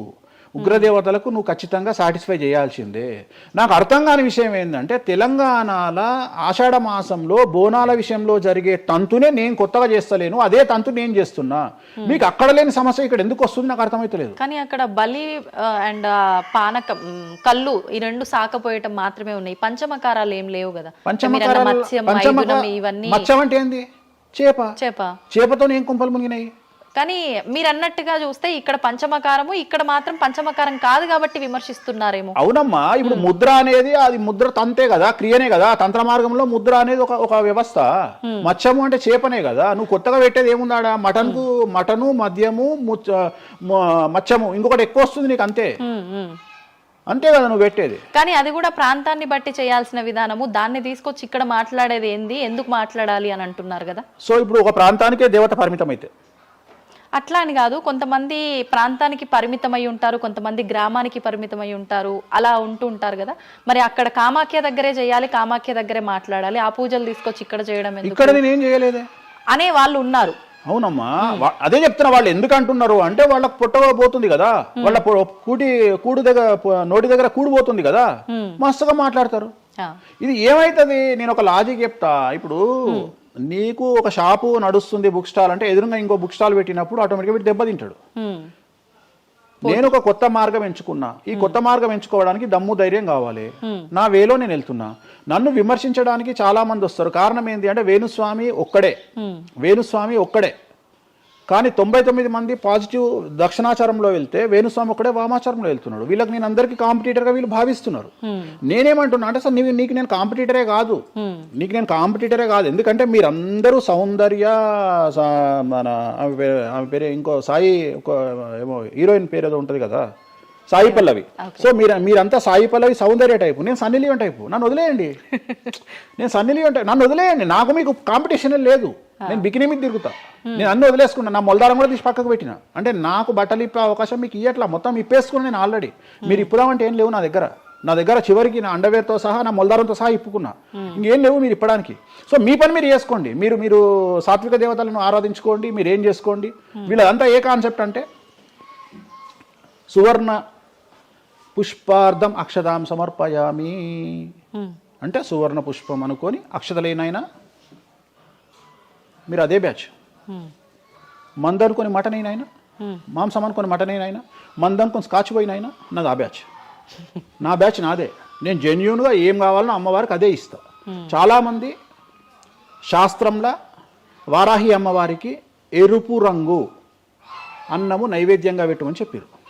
ఇక మన మేధావులు ఇంత కుంకుమ తీసుకొని అన్నంలో కలిపి ఇక ఫీల్ అవుతుంటాడు. ఇక వాడికి రక్తం కలిపినట్టే ఇక తీసుకొచ్చి పెడతాడు. అంటే నువ్వు అమ్మవారిని పిచ్చిదాన్ని చేస్తావా?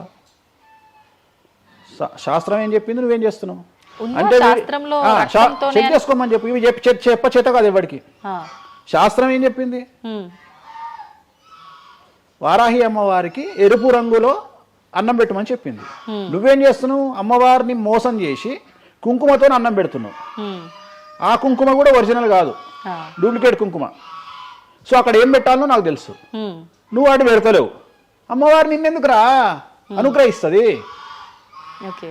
అమ్మవారిని నిన్ను ఎందుకు అనుగ్రహించాలి అంటే, నువ్వు అమ్మవారిని మోసం చేసే మొనగానివి కదా, మోనార్కు కదా నువ్వు. నేను మోసం చేయ అమ్మవారిని. రెండవది, నన్ను నమ్మితే నా దగ్గరికి రమ్మంటున్నా. నా మాట వినకండి, వాళ్ళ మాటనే వినండి, ఈ శుద్ధపూసల మాటనే వినండి, నా మాట వినకండి. ఫస్ట్ మీరు నన్ను మెచ్చుకున్న వీడియో దయచేసి చూడకండి. నన్ను యాంకర్లు బట్టలిప్పాలి అని ప్రయత్నం చేసిన వీడియోలు చూడండి. నన్ను చాలా వరకు అంటే ఈయన ఏదో దొరకబట్టి విని ఆ ఉన్న లాస్ట్కు నాది ఆ ముల్లారం కూడా ఇప్పేసిన, ఇంకేమైనా ఉన్నాయేమో బాడీలో గుంజుదామో అని ప్రయత్నం చేసే యాంకర్ల వీడియోలు చూడండి. నా గురించి నెగిటివ్ పెట్టిన వీడియోలో చూడండి. మీకు నా మీద చివరిగా నమ్మకం కలిగి ఈయన దగ్గర విషయం ఉందంటే రండి, లేకుంటే రాకండి. ఇంకొక విషయం అంటే, మీరు ఇంత ధైర్యంగా దర్జాగా ఒక సవాల్ విసిరినట్టుగా మాట్లాడుతున్నారు వీడియోలో మాట్లాడినప్పుడు. మరి మీరు చెప్పినవన్నీ అంటే వేణుస్వామి చెప్పినవన్నీ వాస్తవాలైతే, శాస్త్రంలో ఉంది నేను చూపిస్తానే అతనైతే, ఎంతసేపు ఉన్నా ఆయన పర్సనల్ వీడియోలో చెప్పడము, వేరే యాంకర్ల దగ్గర చెప్పడం తప్ప డిబేట్లకు ఎందుకు రారు, వచ్చి మాతో వాదించవచ్చు కదా, ప్రూవ్ చేయొచ్చు కదా అని చాలా మంది అంటున్నారు. మీరు రెడీనా? డిబేట్లకు రాను. ఎందుకని? కానీ మనం అగ్రిమెంట్ పేపర్లు రాసుకుందాం. నీ ద్వారా చెప్తున్నా నువ్వు కామాఖ్యకు నేను తీసుకుపోతా. నేను చెప్పిన దాంట్లో కామాఖ్యలో ఏది జరగకపోయినా నా దుకాణం పని చేసుకుంటా. నా ప్రాపర్టీ మొత్తం రాసి చేసి నేను నా ఫ్యామిలీతో సహా దేశం వదిలిపెట్టి వెళ్ళిపోతా, లేదు స్టేట్ వదిలిపెట్టి వెళ్ళిపోతా. అన్ని వాస్తవం అని మీరు ప్రూవ్ చేస్తారు. అక్కడ అక్కడికి నేను ప్రూవ్ చేసిన అవసరం లేదమ్మా.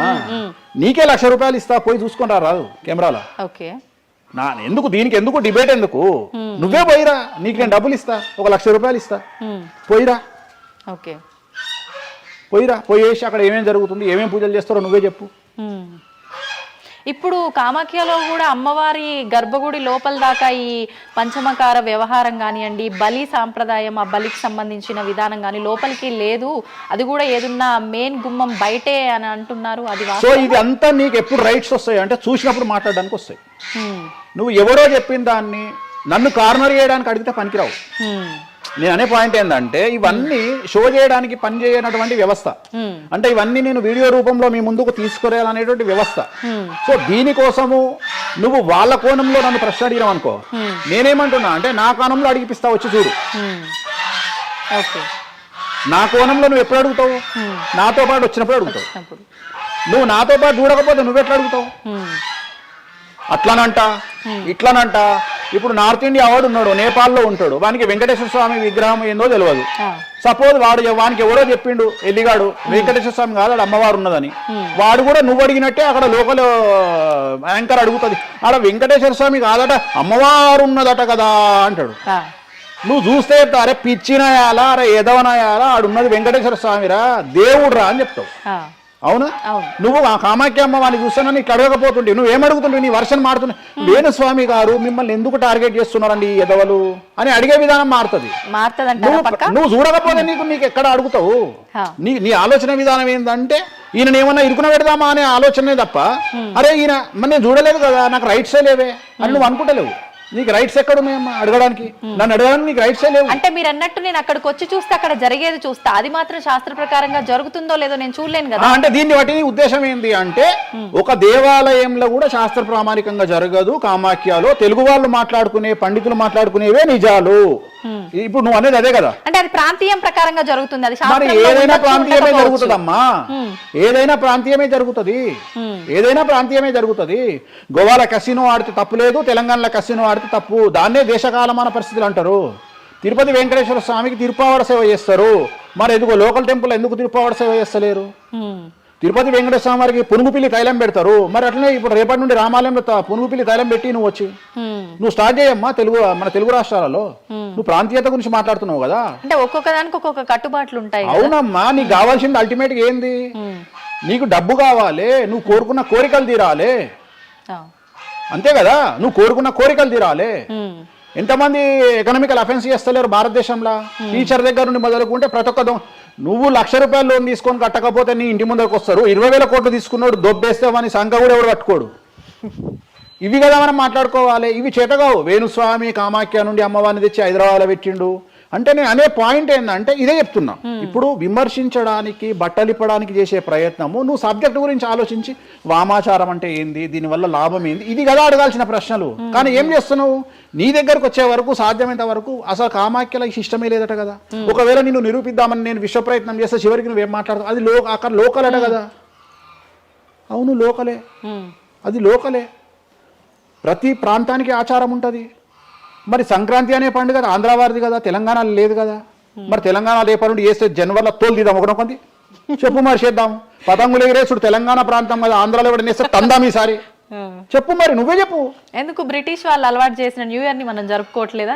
అంటే నీకు నచ్చింది. నేను అదే చెప్తున్నా, మీరు చేస్తే సంసారం, వేణుస్వామి చేస్తే వ్యభిచారం. అంటే అర్థమైంది ఏంటంటే యాంకరింగ్. ఇప్పుడు ఇంటర్వ్యూ మనం మాట్లాడుకుంటే సంవత్సరం గురించి మాట్లాడదామంటే నీకు అల్టిమేట్గా కాంట్రవర్సీ కావాలి. ఎందుకంటే జనాలు కాంట్రవర్సీ తన్నుకొని వస్తే ఎంజాయ్ చేస్తారు. ప్రశాంతంగా కూర్చొని ఓం నమో వెంకటేశాయ, వెంకటేశ్వరం కొబ్బరికాయ కొడతాడు, వెంకటేశ్వరం 3 నామాలు ఉంటాయి అంటే ఎవరు చూడడు. ఇట్లా మనం ఇద్దరం పెంట పెట్టుకున్నాం అనుకో, కింద నన్ను వచ్చిండ్రో ఆ దున్నపోతు అని ఒక కామెంట్ పెట్టి ఎంజాయ్ చేస్తాడు. సో ఇవన్నీ చూసి చూసి చూసి చూసి చూసి వెక్స్ అయిపోయినా. నేను ఒకటే నమ్ముతా, ఒక మనిషి విమర్శించంగానే ఆ మనిషి లైఫ్ నాశనం అయితే ఆ మనిషి బ్రతికి వేస్ట్. ఒక మనిషి కొట్టగలిగితే ఆ మనిషి లైఫ్ వేస్ట్. మీరు ఏం కొట్టుకుంటారో, ఏం విమర్శ చేసుకుంటారో మీ ఊహకే వదిలేస్తున్నా. వేణుస్వామి అన్టచబుల్. వేణుస్వామి చాలా కష్టపడి స్థాయికి వచ్చిండు. సో వేణుస్వామి చెప్పేవేవి అబద్ధాలు కాదు. ఇంత పెద్ద స్టేట్మెంట్ ఇస్తున్నా. వేణుస్వామి తప్పు చేస్తే వేణుస్వామిని అమ్మవార్లు సర్వనాశనం చేస్తారు, 1000 ముక్కలు చేస్తారు. వేణుస్వామి సర్వనాశనం అయిపోతాడు. నా జోలికి ఎవడొచ్చినా వాని సంగతి అమ్మవారు చూసుకుంటుంది. హ్మ్. ఇంతకంటే బిగ్గెస్ట్ స్టేట్మెంట్ ఎవడు ఇయ్యాడు ప్రపంచంలో, ఆ. నేను ఇస్తున్నా. సో నేను ఇక్కడున్న తొప్పాసగాళ్ళతో డిబేట్ పెట్టాల్సిన అవసరం నాకు లేదు. హ్మ్. నీకు ఉండి నీకు దమ్ము ఉంటే నువ్వు తీసుకురా, ఎవరిని తీసుకొస్తావో నేను డబ్బులు పెట్టుకుంటా, కామాఖ్య తీసుకుపోతా, చూపిస్తా, మళ్ళీ మొత్తం చూపించిన తర్వాత నేను అట్లా నువ్వు ఇది లోకల్, ఇది లోకల్, లోకల్ ఇది లోకల్. రాత్రి పెళ్లిలు ఏదైతాయి ఆంధ్రాలో అవుతాయి, తెలంగాణలో ఏ పెళ్లిలు అవుతాయి 11 గంటలకు అవుతాయి. మరి ఇప్పటి నుండి తెలంగాణలో ఎవడన్నా రాత్రిపూట పెళ్లి చేసుకుని తన్నాలే పట్టుకొని. ఇంత పెద్ద గ్లోబలైజేషన్ అయ్యింది. చివరికి బాలయ్య బాబు సినిమాలకు కూడా పరదాలు కాలుస్తున్నాం అమెరికాలో, పవన్ కళ్యాణ్ సినిమాలకు కూడా పరదాలు కాలుస్తున్నాం అమెరికాలో. దీంట్లో రానటువంటి పట్టింపు ఓన్లీ వేణుస్వామి కామాఖ్య దగ్గరికి పోయినప్పుడే వస్తుంది అంటే కావాలని చేస్తున్న వ్యవహారం ఇదంతా వాళ్ళ ఇష్టం. ఇప్పుడు కాసేపు ఇవన్నీ పక్కన పెడితే కామాఖ్య, ఈ జాతకాలు ఇవన్నీ ఇప్పటి వరకు కూడా రకరకాల విపత్తులు అయితే మనం చూసాం. గత ఉగాది మన కొత్త సంవత్సరం నుంచి కూడా ఇప్పటి వరకు చాలా విపత్తులు చూసినాం. అంటే పంచభూతాల్లో ఒక్కొక్కటి ఒక్కొక్క ప్రళయంగా, అగ్ని ద్వారా కావచ్చు, గాలి ద్వారా కావచ్చు, రకరకాలుగా. ఇప్పుడు ఈ గ్రహాల మార్పుల వల్ల ఏవో రాబోతున్నాయని, మొన్న రీసెంట్గా బ్రహ్మంగారి ఇల్లు కూలింది అని, అంటే ఎక్కడ ఏ మూలన ఏం జరిగినా కూడా దాన్ని ప్రతి ఒక్కదానికి లింక్ చేసి దానివల్ల ఏదో దుష్ప్రభావాలు రాబోతున్నాయి, దీనివల్ల ఇబ్బందులు పడబోతున్నారని చెప్తున్నారు. మరి ఈ 2026 మనమైతే ఉగాది నుంచి చూసుకుంటాం, కానీ ఆంగ్ల నూతన సంవత్సరం రాబోతోంది. దీని ద్వారా మనకు ఉగాది వరకు ఈ మధ్య కాలంలో ఎలా ఉండబోతోంది, గ్రహాలు రాశుల పరంగా చూసుకుంటే, పంచభూతాల పరంగా చూసుకుంటే, తర్వాత మనకి సంవత్సరం మారిన తర్వాత ఎలా ఉండబోతోంది. 20 నిమిషాలు ఆడుకుందామనే ప్రయత్నం చేసిన నీకు ఇప్పుడు చిన్న ఫినిషింగ్ టచ్ ఇస్తా. అసలు నువ్వు జనవరి 1కు ముందు నా దగ్గరికి ఇంటర్వ్యూకి ఎందుకు వచ్చినావు? ఎందుకు రావు? ఉగాది కదా నువ్వు రావాలి. ఉగాదిది సపరేట్, అప్పుడు కొత్త పంచాంగం దృష్ట్యా ఇది సపరేట్. క్వశ్చన్ లేదు. ఎందుకని? తప్పు. దీనికి ఆన్సర్ చెప్పినాకనే ముందరకు పోవాలి మనం.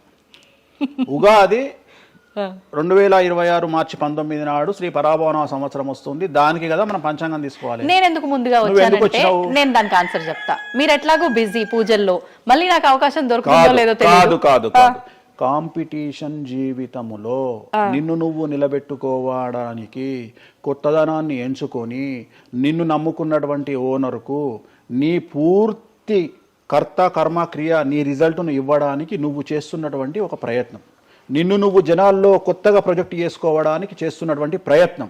అదే ప్రయత్నం వేణుస్వామి చేసిండు కామాఖ్య విషయం. అమ్మా ఇట్లొచ్చారా? అర్థమైందా? కాబట్టి జనాల్లో కొత్తదానంలో కొత్తగా వస్తే నువ్వు గదే యాంకరింగ్ నేర్చుకున్నావు, గాయన గదే అడ్వకేట్ చదువుకుండు, గా టీవీ ఛానల్ గదే చేసింది. మరి ఆ టీవీ ఛానల్ ఏమో ప్రైమ్ టైమ్ స్లాట్ 2 లక్షలు ఎట్లా పోతుంది, పనికి వాళ్ళ చిన్న ఛానల్ 2000 ఎందుకు పోతుంది అంటే వాళ్ళు కష్టపడడానికి, వాళ్ళు చేసిన స్టింగ్ ఆపరేషన్లు కావచ్చు, వాళ్ళు జీవితాన్ని నాశనం చేసిన విధానం కావచ్చు, వాళ్ళకి ఆ పేరు వచ్చింది. సో అట్లనే వేణుస్వామి కష్టపడి ఈ స్థాయికి రావడానికి వేణుస్వామికి అంటూ ఒక బ్రాండ్ ఉన్నది. సో రెండవది, ఇదే సంవత్సరం ఇదే ఛానల్లో 2025 శివ అనే ఒక యాంకర్ కు నేను ఇంటర్వ్యూ ఇచ్చిన. అందులో చాలా విషయాలు చెప్పిన. ఏమేం చెప్పినా, ఈ సంవత్సరము రైలు ప్రమాదాలు ఎక్కువ అని చెప్పిన, విమాన ప్రమాదాలు ఎక్కువ అని చెప్పిన. చెప్పంగా వెనకకించి వచ్చి వీరికి పని పాట లేదు, వీడు పొద్దుగా లేస్తే నెగిటివే మాట్లాడతాడు అని తిట్టిరు నన్ను. మరి అయినప్పుడు ఒక్కడన్నా పెట్టడేంద్రా? పెట్టాలే కదా. ఎందుకు పెట్టారు అంటే చివరికి జ్యోతిష్యం చెప్పుకునే స్వేచ్ఛ కూడా మా బొందకు లేకుండా చేసారు. జ్యోతిష్యంలో అరే ఇప్పుడు నా సొంత కవిత్వం కాదు, ఎవరిని అడిగినా చెప్తారు. ఈ సంవత్సరం గురువు అధిపతి కమాండర్ కేతువు అన్ని క్లియర్గా ఉన్నాయి. కేతువు అంటే మోక్షకారకుడు, భక్తికారకుడు. ఈ సంవత్సరం 2026లో ఎక్కడైతే జనాలు గుమిగూడు ఉంటారో అక్కడ ప్రాబ్లమ్స్ వస్తాయి. అది రేపు జరగబోయేటువంటి పుష్కరాలు కావచ్చు, రేపు జరగబోయే సమ్మక్క సారక్క పండగ కావచ్చు, లేకపోతే దేవాలయాల్లో ముక్కోటి ఏకాదశి కావచ్చు, ఎక్కడైతే భక్తి భావం ఉంటుందో అక్కడ చాలా పెద్ద పెను ప్రమాదాలు, సంచలనాలు జరుగుతాయని శాస్త్రం చెప్తుంది. శాస్త్రం చెప్పినప్పుడు ఆ శాస్త్రాన్ని వేణుస్వామి చెప్తున్నాడు. దీన్ని కూడా తప్పు తీసుకుపోయి వేణుస్వామి ఏలినాడు శని నడుస్తుంది మేషరాశికి, మేషరాశి బాగుండదు అని చెప్పాలి కానీ మేషరాశి సూపర్ స్టార్లు అవుతారని నేనెందుకు చెప్తా అంటే, ఒక చూసినా వేణుస్వామి మన ఒక ఆమె నేను మీనరాశి బాగాలేదంటే మీనరాశికి బాగాలేదని చెప్తున్నా వేణుస్వామి ఎక్కడ చెప్పాడు వేణుస్వామి అని ఇట్లా ఊతుంది, ఇట్లనే ఊతుంది ఆమె, ఇట్లనే అంటుంది వేణుస్వామి చెప్పిండు అని తిట్టింది.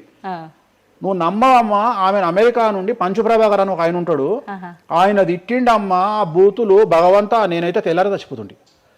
అంటే వాళ్ళిద్దరికి ఫైటింగ్ జరిగి గదే మీనరాశి అని చెప్తున్నాను నేను. ఆమె మీనరాశి అంట, గదే మీనరాశి అంటున్నాను. అంటే నేను చెప్పేది అదే. నేను చెప్పేది ఫస్ట్ శనీశ్వరుడు కాదు, శనేశ్వరుడు. శనేశ్వరుడు. శనీశ్వరుడు అని ఎందుకు వచ్చింది అంటే, ఒకరోజు శని శంకరుడు ఇద్దరు కలిసినప్పుడు శంకరుడు శనిని అడుగుతాడు, ఏందా నేను చూస్తే పెద్ద అందరు భయపడుతున్నారు, చాలా పెద్ద పెద్ద వాళ్ళు భయపడుతున్నారు, నువ్వు తోపు తురుమట కదా అంటాడు. అంటే నేను తోపు తురుమా కాదా, రేపు చెప్తా నీ సంగతి అంటాడు. ఎవరు? శని ఈశ్వరుని అంటాడు. అంటే ఏంది అంటే, రేపు నీ టైం వచ్చింది, నీ సంగతి ఏందో చెప్తా అంటాడు. అంటే తెల్లవారి పొద్దున సూర్యోదయానికి శంకరుడు పోయి ఒక చెట్టు తొర్రలో దాచుకొని సాయంత్రం సూర్యాస్తమయం వరకు చెట్టు తొర్రలోనే ఉంటాడు. ఉండి బయటకు వస్తాడు. బయటకు వచ్చిన తర్వాత శని ఎదురుపడితే, నన్నేమో చేస్తా అన్నావు కదా, ఏం చేసినావు అంటాడు. అంటే నువ్వు లయకారకుడివి, ప్రపంచాన్ని శాసిస్తావు, ముల్లోకాలను శాసిస్తావు, అట్లాంటి నిన్ను తీసుకుపోయి సూర్యోదయం నుండి సూర్యాస్తమయం దానిక చెట్టు త్వరలో దాచిపెట్టిన, ఇంతకంటే నేను చేసేదే ఉంది అంటాడు. ఆట మొదలు పెట్టేశాడు అక్కడ ఆల్రెడీ. అప్పటి నుండి ఆయనకు శనీశ్వరుడు అని పేరు వచ్చింది. Okay okay. సో ఇది జరిగింది శంకరుడికి కూడా జరిగింది, రాముడికి కూడా జరిగింది. సో ఏలినాటి శని పీరియడ్లో, షష్టమ శని పీరియడ్లో బాధలు పడేటువంటి పరిస్థితి ప్రతి ఒక్కళ్లకు ఉంటుంది. రెండవసారి ఏలినాటి శనిలో మరీ దరిద్రంగా ఉంటుంది. కలియుగంలో దాని తీవ్రత చాలా ఎక్కువగా ఉంటుంది. కలియుగంలో ఫిజికల్ కంటే మానసికమైన దెబ్బలు చాలా ఎక్కువగా ఉంటాయి. జనాలు కొట్టే దెబ్బలు చాలా ఎక్కువగా ఉంటాయి. నరఘోష వల్ల తినే దెబ్బలు చాలా ఎక్కువగా ఉంటాయి. కలియుగ దైవమైనటువంటి వెంకటేశ్వర స్వామి వారికే ఎన్నో రకాల పూజలు చేసి దిష్టి తీయడానికి ప్రయత్నం చేస్తున్న సందర్భంలో, ఆఫ్టర్ ఆల్ మానవుల మనమెంత. సో మన మీద ఎన్నో రకాల దుష్ప్రయోగాలు ఉంటాయి, ఎన్నో రకాల నరఘోషలు ఉంటాయి. సో ఇవన్నీ జనాలకు తెలియజేయాల్సిన బాధ్యత ఒరిజినల్ పండితుడిగా, ఒరిజినల్ జ్యోతిష్కుడిగా నా మీద ఉంది. సో సొంత కవిత్వము జనాలకు పాజిటివ్గా చెప్పడానికి నేనేమి ఏమో అంటారు కదా, వ్యక్తిగత ఏదో అంటారు వాళ్ళను, వ్యక్తిగతంగా కౌన్సిలింగ్ ఇచ్చేటువంటి వాడిని కాదు నేను. సో నేను శాస్త్రం ఏం చెప్పిందో నేను దాన్ని మాత్రమే జనాలకు చెప్పడానికి నేను ఇక్కడ ఉన్నా. అంతేగాని క్యాన్సర్ వచ్చిన పట్టుకొని నీకు ఏం లేదు అని చెప్పి వాడిని ఇంటికి పంపించి 2 రోజుల తర్వాత సచ్చేటట్టు చేసేటువంటి నీచుడిని నేను కాదు. క్యాన్సర్ వస్తే క్యాన్సర్ వచ్చింది, ధైర్యంగా బతుకు, ఇంకా బతుకు, నీ కోరికలు తీర్చుకో, అన్ని కోరికలు తీసుకొని సావు అని చెప్తా. రెండవది, అన్ని తిని 60 ఏళ్ళు పోతే ఏం తినకుండా 80 ఏళ్ళు బతికితే లాభం లేదు. సో కలియుగంలో ఇవన్నీ సమస్యలు చాలా తీవ్రంగా ఉంటాయి.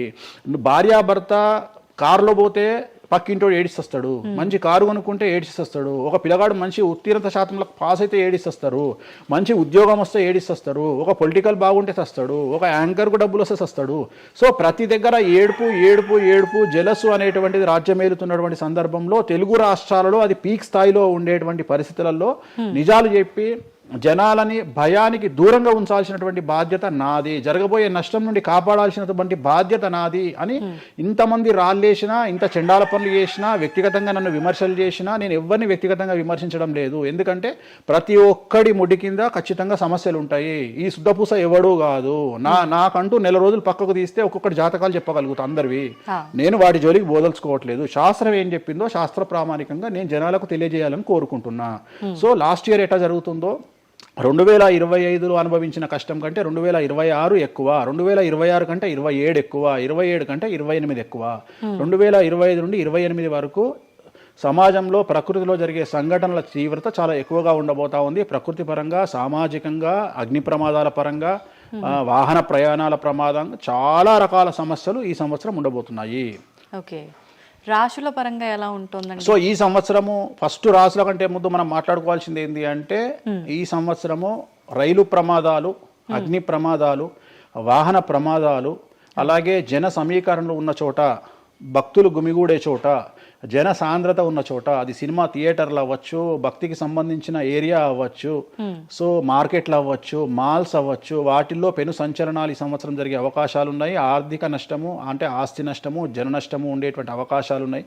కాబట్టి జనాలకు చెప్పే విషయం ఏంటంటే, భక్తి పేరుతో జనాలు లేనటువంటి ప్లేస్కి వెళ్ళండి. ముక్కోటి ఉంది, ఖాళీగా ఉన్న వెంకటేశ్వర గుడికి వెళ్ళండి హ్యాపీగా. ఆ దేవుడికి డబ్బులు ఇచ్చిన వాళ్ళు అవుతారు, పంతులకు డబ్బులు ఇచ్చిన వాళ్ళు అవుతారు, గుడికి 4 రూపాయలు ఇచ్చిన వాళ్ళు అవుతారు. అట్లనే జనాలు లేనటువంటి ప్లేసుల్లో పుష్కరాలకు వెళ్ళండి ఈ సంవత్సరము. సో జన సాంద్రత ఉన్నటువంటి ప్రదేశాలను ఈ సంవత్సరం అవాయిడ్ చేయడానికి ప్రయత్నం చేయండి. సో టూర్లు మ్యాక్సిమం అవాయిడ్ చేయండి. ఈ సంవత్సరము లోయ ప్రాంతాలలో, కొండ ప్రాంతాలలో, నదీ పరివాహక ప్రాంతాలలో పెను సంచలనాలు నమోదయ్యే అవకాశం ఉంది. టూరిస్టు ప్రాంతాలలో కూడా ప్రాబ్లమ్స్ ఉంటాయి. ఈ సంవత్సరం భారతదేశంలో కొన్ని ప్రదేశాల్లో మత కల్లోలాలు రేగేటువంటి అవకాశం కనిపిస్తూ ఉంది, కర్ఫ్యూ విధించేటువంటి అవకాశం కనిపిస్తూ ఉంది. సో ఇవన్నీ కూడా ఈ సంవత్సరం చాలా తీవ్రంగా ఉండబోతా ఉన్నాయి. సో జాగ్రత్తలు వహిస్తే మంచిది. ఓకే. ఇప్పుడు అంటే ఇవి ఎవరికి, అంటే ఏదైనా గ్రహాల్లో మార్పులు ఉన్న వాళ్ళకా, లేదంటే అంటే ఇదంతా మనం ప్రకృతి పరంగా చెప్తాం. ప్రకృతి పరంగా దాంట్లో ఎవరు ఉంటారు అంటే చనిపోయే వాళ్ళని తీసుకుంటే ఆ బాధితులు ఎవరైతే ఉంటారో వాళ్ళ జాతకంలో ఏలినాటి శనో షష్టమ స్థానంలో శనో వ్యయ గురువో ఉంటాడు. ఓకే. సో మనం వాళ్ళే అని చెప్పలేం కదా, అక్కడికి పోయిన వాళ్ళల్లో వాళ్ళు ఉంటారు. ఓకే. ఎవడైతే నష్టజాతకుడు ఉంటాడో వాడికి ఆ ఇన్సిడెంట్ జరుగుతుంది. సో ఇది ఓవరాల్ గా సంవత్సర ప్రిడిక్షన్ అంటారు. ఓకే. సో రాబోతున్నటువంటి సంవత్సరం పేరు కూడా చాలా చాలా చాలా కాంట్రవర్షియల్ నేమ్, అవును. పరాభవనామ సంవత్సరము. పరాభవము అంటే ఓటమి, అవమానముతో కూడిన ఓటమి అని అర్థం. పరాభవము, దుర్యోధనుడికి మయసభలో జరిగినది పరాభవము. సో అలాంటి పరాభవము ఎవరికి జరుగుతుంది అంటే ఎవరి జాతకంలోనైతే ఏలినాటి శని ఉందో, 6వ స్థానంలో శని ఉన్నాడో, 8వ స్థానంలో శని ఉన్నాడో, 12వ స్థానంలో గురువు ఉన్నాడో వాళ్లకు ఈ సంవత్సరం సంచలనాలు ఉండబోతా ఉన్నాయి. అది మేషరాశి కావచ్చు, మీనరాశి కావచ్చు, సింహరాశి కావచ్చు. ఓకే. సో ఇలాంటి వారికి ఈ సంవత్సరం పెను సంచలనాలు ఉండేటువంటి అవకాశాలు ప్రస్ఫుటంగా కనిపిస్తూ ఉన్నాయి. సో ఇది ఓవరాల్గా సంవత్సర ఫలితము. ఇక 12 రాశులకు సంబంధించి ముందుగా మేషరాశి కనుక తీసుకున్నట్లయితే, మేషరాశికి ఈ సంవత్సరము ఏలినాటి శని నడుస్తూ ఉంది. సో ఏలినాటి శని ఒక పక్క గురువు బాగాలేడు, ఒక పక్క రాహు బాగాలేడు, ఒక పక్క కేతు బాగాలేడు. సో ఇలాంటి సందర్భంలో పెను సంచలనాలకు కారణభూతమయ్యేటువంటి అవకాశం ఉంది. సో విద్యార్థులకు ఉత్తీర్ణత శాతం తగ్గుతుంది, కోరుకున్న ప్లేస్మెంట్స్ రావు, వీసా రిజెక్ట్ అయ్యే అవకాశం ఉంది. ఉద్యోగస్తులకు పై అధికారుల వల్ల సమస్యలు ఉంటాయి, ప్రమోషన్లు ఆగిపోతాయి. సో బదిలీలు చాలా దూరంగా బదిలీలు అయ్యే అవకాశం కనిపిస్తూ ఉంది. రాజకీయ నాయకులకు ఫెయిల్యూర్స్ కనిపిస్తూ ఉన్నాయి, ఉన్న పదవులు కోల్పోయే అవకాశం కనిపిస్తుంది, ఎన్నికలలో ఓటమి కనిపిస్తూ ఉంది. రైతులకు మొదటి పంట కంటే రెండవ పంట బాగుండే అవకాశం ఉంది. కళాకారులకు, క్రీడాకారులకు అవకాశాలు తగ్గిపోయి ఆదాయం తగ్గిపోయే అవకాశం ఉంది. స్త్రీలకు సంబంధించి భర్తల మధ్యన గొడవలు అయ్యే అవకాశం ఉంది. అలాగే వ్యాపారస్తులకు, బ్యూరోక్రాట్లకు ఈ సంవత్సరం ఏసీబీ, సిబిఐ, సిఐడి లాంటి కేసులు లేదా ఈడీ కేసులు కనిపిస్తూ ఉన్నాయి. ఈ సంవత్సరం ఓవరాల్గా మేషరాశి వాళ్ళని తీసుకుంటే న్యాయపరమైన ఇబ్బందులు, ఆర్థికపరమైన ఇబ్బందులు, ఆరోగ్యపరమైన ఇబ్బందులు, తండ్రికి సంబంధించిన అపమృత్యు గండము, అలాగే న్యాయపరమైన చిక్కులు, వాహన ప్రమాదాలు, భార్యాభర్తల మధ్యన గొడవలు, ఇవన్నీ మేషరాశి వారికి కనిపిస్తూ ఉన్నాయి. మరి ఏం చేసుకోవాలా అంటే, తిరునల్ల శనీశ్వర ఆలయంలో ప్రత్యేకమైన శని పూజ నిర్వహించుకోవడంతో పాటు నలుపు రంగు దుస్తులకు దూరంగా ఉండడము, నలుపు చెప్పులు, నలుపు వాహనాలకు దూరంగా ఉండడము, లెదర్ వస్తువులకు దూరంగా ఉండడము, నలుపు లెదర్ వస్తువులకు దూరంగా ఉండడం వల్ల సమస్యల నుండి గట్టెక్కుతారు. ఏడాదంతా వీటికి దూరంగా ఉండాలి. మరి తర్వాత నెక్స్ట్ వృషభ రాశి. సో వృషభ రాశి వారికి ఈ సంవత్సరం 100కు ఇంచుమించుగా 75% అనుకూలంగా ఉంది. రాహువు, కేతువు, గురువు, శని అనుకూలత కనిపిస్తూ ఉంది. చాలా బాగుండబోతా ఉంది. ఈ సంవత్సరం మే నుండి విపరీతమైన రాజయోగం పట్టబోతా ఉంది. చాలా అనుకూలంగా ఉంది. విద్యార్థులకు ఉత్తీర్ణత శాతం ఉంటుంది. స్త్రీలకు అనుకూలమైన ఫలితాలు ఉంటాయి. స్త్రీలకు మీ ఇంట్లో కమాండింగ్ అంతా మీదే ఉంటుంది. రాజకీయ నాయకులకు ఎన్నికలలో విజయాలు సాధిస్తారు. డబ్బులు ఎక్కువ ఖర్చైనా విజయాలు సాధిస్తారు. అలాగే రైతులకు 2 పంటల దిగుబడి, రాబడి బాగుంటుంది. విద్యార్థులకు కోరుకున్న ప్రదేశాల్లో సీట్లు వస్తాయి. ఉత్తీర్ణత శాతం పెరుగుతుంది. అవివాహితులకు వివాహ యోగ సూచనలు కనిపిస్తున్నాయి. సంతానం లేని వారికి సంతాన యోగం కనిపిస్తూ ఉంది. వ్యాపారస్తులకు, అన్ని రంగాల వ్యాపారస్తులకు అనుకూలమైన ఫలితాలు ఉండబోతా ఉన్నాయి. క్రీడాకారులకు, కళాకారులకు అవకాశాలు, ఆదాయము పెరుగుతాయి. ఓవరాల్గా ఈ సంవత్సరం పూర్తి స్థాయిలో మీకు ఎటువంటి సమస్యలు కనిపించడం లేదు. చాలా బాగుంది కాబట్టి మీకు ఎటువంటి రెమెడీస్ అవసరం లేదు. వీలైతే సోమవారం నాడు శివాలయంలో రుద్రాభిషేకాన్ని నిర్వహించుకోండి. సో నెక్స్ట్ మిథున రాశి. ఈ సంవత్సరం ఏదైనా రాశి 100కు 110% అనుకూలంగా ఉంది అంటే మిథున రాశి. సో గురువు, రాహువు, కేతువు అన్ని గ్రహాలు అనుకూలంగా ఉన్నాయి. పట్టిందల్లా బంగారంగా ఉంటుంది. గురువు అతిచారం వల్ల మీ జాతకం చాలా బాగుండబోతా ఉంది. గత 10 సంవత్సరాల నుండి మీరు పడుతున్నటువంటి కష్టాలన్నీ తొలగిపోయే అవకాశాలు కనిపిస్తూ ఉన్నాయి. సో కొత్త స్పీడ్తో ముందుకు వెళ్ళండి. కొత్త ఆలోచనలు చేయండి. ఎంత గొప్పగా జీవితంలో ముందుకెళ్లాలో ప్లాన్ చేయండి. చాలా గొప్పగా ఆలోచించండి. చిన్నగా ఆలోచన చేయకండి. గురువు విపరీత రాజయోగాన్ని ఇవ్వబోతా ఉన్నాడు. దైవబలం మీకు అనుకూలంగా ఉంది.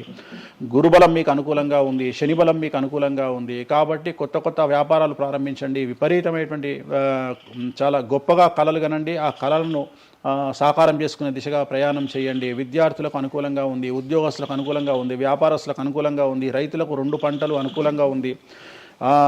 సో ప్రతి వాళ్ళు చెరువులు, తర్వాత చేపల చెరువులు, రొయ్యల చెరువులు పండించే వాళ్ళకు అనుకూలంగా ఉంది. పౌల్ట్రీ ఫామ్ వాళ్ళకు అనుకూలంగా ఉంది. రాజకీయ రంగం వారికి అనుకూలంగా ప్రజల్లో మంచి మార్పులు కనిపిస్తూ ఉన్నాయి.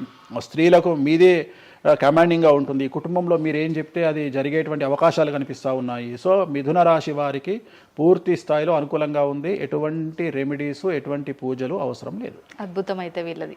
నెక్స్ట్ కర్కాటక రాశి. సో నెక్స్ట్ కర్కాటక రాశి. సో కర్కాటక రాశి వారికి కూడా ఇంచుమించు 90% అనుకూలంగా ఉంది. కాకపోతే ఇక్కడ ఉన్న సమస్య ఏంటి అంటే మే వరకు 2026 మే వరకు కొద్దిగా వీళ్ళకు గురువు 12వ ఇంట్లో ఉన్నాడు కాబట్టి కాళ్ళు చేతులు విరిగే అవకాశం ఉంది, దెబ్బలు తగిలించుకునే అవకాశం కనిపిస్తూ ఉంది. జాగ్రత్తగా ఉండండి.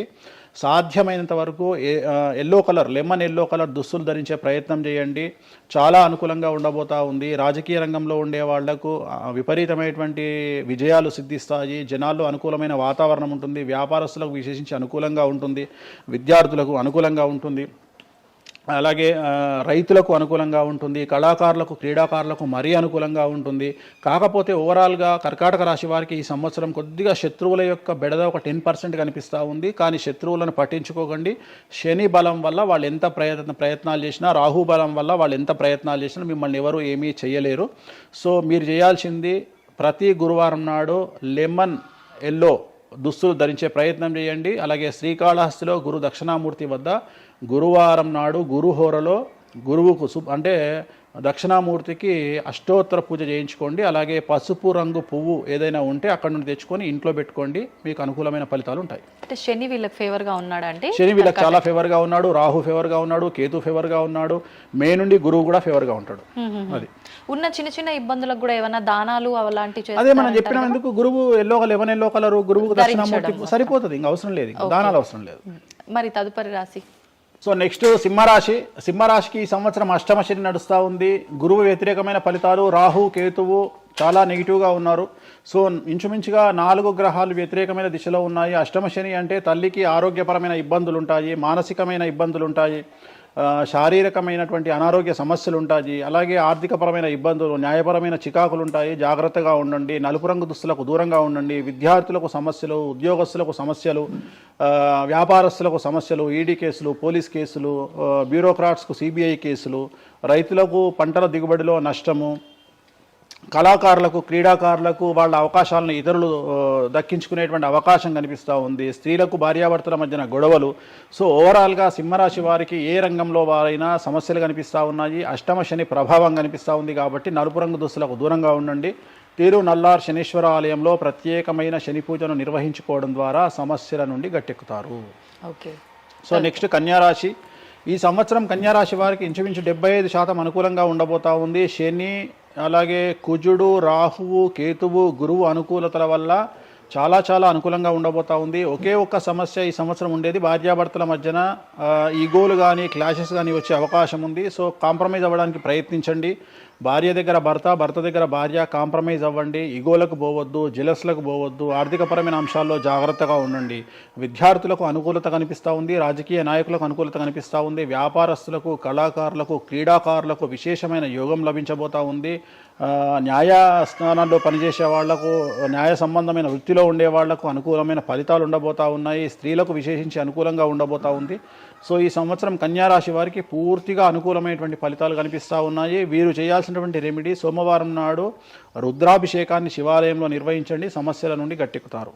సో నెక్స్ట్ తులారాశి.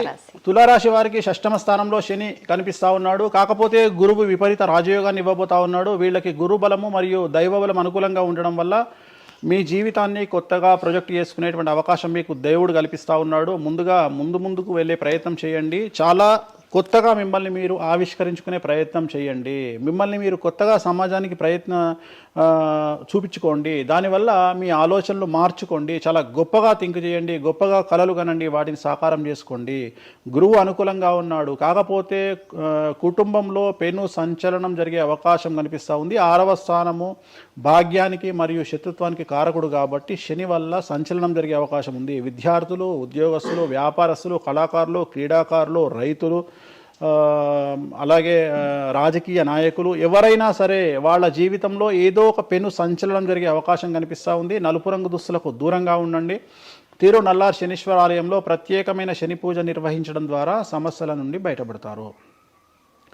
నెక్స్ట్ వృశ్చిక రాశి. వృశ్చిక రాశి వారికి అర్ధాష్టమ శని వెళ్ళిపోయింది. శని, గురువులు అనుకూలంగా ఉన్నారు. రాహు, కేతువులు అనుకూలంగా ఉన్నారు. కళాకారులు, క్రీడాకారులు, ఉద్యోగస్తులు, విద్యార్థులు, వ్యాపారస్తులు, రైతులు, రాజకీయ నాయకులు, స్త్రీలు, అన్ని రంగాల వారికి పూర్తిగా 100కి 100% అనుకూలంగా ఉన్నటువంటి రాశి వృశ్చిక రాశి. పూర్తి స్థాయిలో విశాఖ 4, అనురాధ 1, 2, 3, 4, జ్యేష్ఠ 1, 2, 3, 4, 9 పాదాల వారికి విశేషించి రాజయోగంగా భావించాల్సి ఉంటుంది.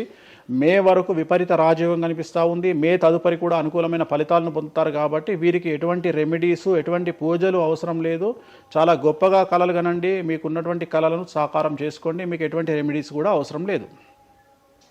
నెక్స్ట్ ధనుసు రాశి వారికి అర్ధాష్టమ శని నడుస్తూ ఉంది. అర్ధాష్టమ శని అనేటువంటిది డబ్బులను అధికంగా ఇచ్చి ఆ డబ్బుల ద్వారా సమస్యలు తెచ్చేటువంటి ఒక పరిస్థితి. అంటే డబ్బులు లేకపోతేనే సమస్యలు అంటారా? డబ్బులు ఉంటే కూడా సమస్యలు. డబ్బులు ఉన్నప్పుడు వాటిని మనం ఖర్చు చేసే విధానంలో సమస్యలు, వాటిని మనం ఎలా సమాజంలో ఖర్చు పెట్టబోతున్నామనే సమస్యలు ఏర్పడేటువంటి అవకాశం ఉంది. కాబట్టి మీరు ఇన్వెస్ట్మెంట్ చేయడంలో కానీ, అప్పులు ఇవ్వడంలో కానీ, ఎవరికైనా అప్పులు ఇవ్వడంలో కానీ, చిట్టీలు వేయడంలో కానీ, సహాయం చేయబోయేటప్పుడు కానీ జాగ్రత్తలు తీసుకోండి. ఎటువంటి పరిస్థితుల్లోనూ డబ్బులు ఎవరికి ఇవ్వవద్దు.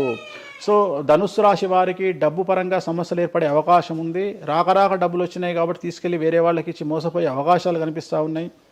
ఈ ఒక్క విషయంలో ధనుసు రాశి వాళ్ళు జాగ్రత్తలు తీసుకుంటే విద్యార్థులకు, ఉద్యోగస్తులకు, కళాకారులకు, క్రీడాకారులకు, రాజకీయ నాయకులకు, స్త్రీలకు, వ్యాపారస్తులకు, రైతులకు, అన్ని రంగాల వారికి ఈ సంవత్సరం అనుకూలంగా ఉంటుంది. ఓన్లీ మీరు చేయాల్సిన రెమెడీ నలుపు రంగు దుస్తులకు దూరంగా ఉండండి. తిరునల్లార్ శనీశ్వర ఆలయంలో ప్రత్యేకమైన శని పూజ నిర్వహించడం ద్వారా సమస్యల నుండి గట్టెక్కుతారు. నెక్స్ట్ మకర రాశి వారికి ఈ సంవత్సరం చాలా అనుకూలంగా ఉంది. ఈ సంవత్సరం అండర్లైన్ చేయాల్సిన విషయం ఏమిటంటే మకర రాశి వారికి భార్యాభర్తల మధ్యన గ్యాప్ ఏర్పడేటువంటి అవకాశం ఉంది. గొడవలు వచ్చే అవకాశం ఉంది. ఈగోస్ వల్ల కానీ వేటి వల్ల అయినా సమస్యలు వచ్చే అవకాశం ఉంది. అది కాకుండా విద్యార్థులకు అనుకూలతలు ఉంటాయి, ఉద్యోగస్తులకు అనుకూలతలు ఉంటాయి, రైతులకు 2 పంటల దిగుబడి రాబడి ఉంటుంది. అలాగే రాజకీయ నాయకులకు సమాజంలో మంచి పేరు ప్రఖ్యాతులతో పాటు పదవులు సిద్ధిస్తాయి. రైతులకు 2 పంటల దిగుబడి రాబడి ఉంటుంది. వ్యాపారస్తులకు రూపాయికి 100 రూపాయల లాభం ఉంటుంది. స్త్రీలకు కోరుకున్నటువంటి ఫలితాలు ఉంటాయి. అన్ని రంగాల వారికి అనుకూలమైన ఫలితాలు మకర రాశి వారికి ఉండబోతా ఉన్నాయి. వీరు సోమవారం నాడు శివాలయంలో రుద్రాభిషేకం నిర్వహించుకున్నట్లయితే సమస్యల నుండి గట్టెక్కుతారు. సో నెక్స్ట్ కుంభరాశి వారికి ఏలినాటి శని చివరి అంకంలో ఉంది. చాలా సమస్యలు కనిపించబోతా ఉన్నాయి. కుటుంబంలో ఎవరిని తీసుకున్నా విద్యార్థులు, ఉద్యోగస్తులు, వ్యాపారస్తులు, కళాకారులు, క్రీడాకారులు, రాజకీయ నాయకులు, స్త్రీలు, ఉద్యోగస్తులు, బ్యూరోక్రాట్లు అందరికీ సమస్యలు ఉన్నాయి. వాహన ప్రమాదాలు, పోలీస్ కేసులు, కోర్టు కేసులు, ఆరోగ్యపరమైన ఇబ్బందులు, మానసికమైన ఇబ్బందులు, స్త్రీలకైతే థైరాయిడ్ సమస్యలు, పీసీఓడి సమస్యలు, గర్భసంచికి సంబంధించిన సమస్యలు, మానసికమైన ఇబ్బందులు బాధించే అవకాశం కనిపిస్తూ ఉంది.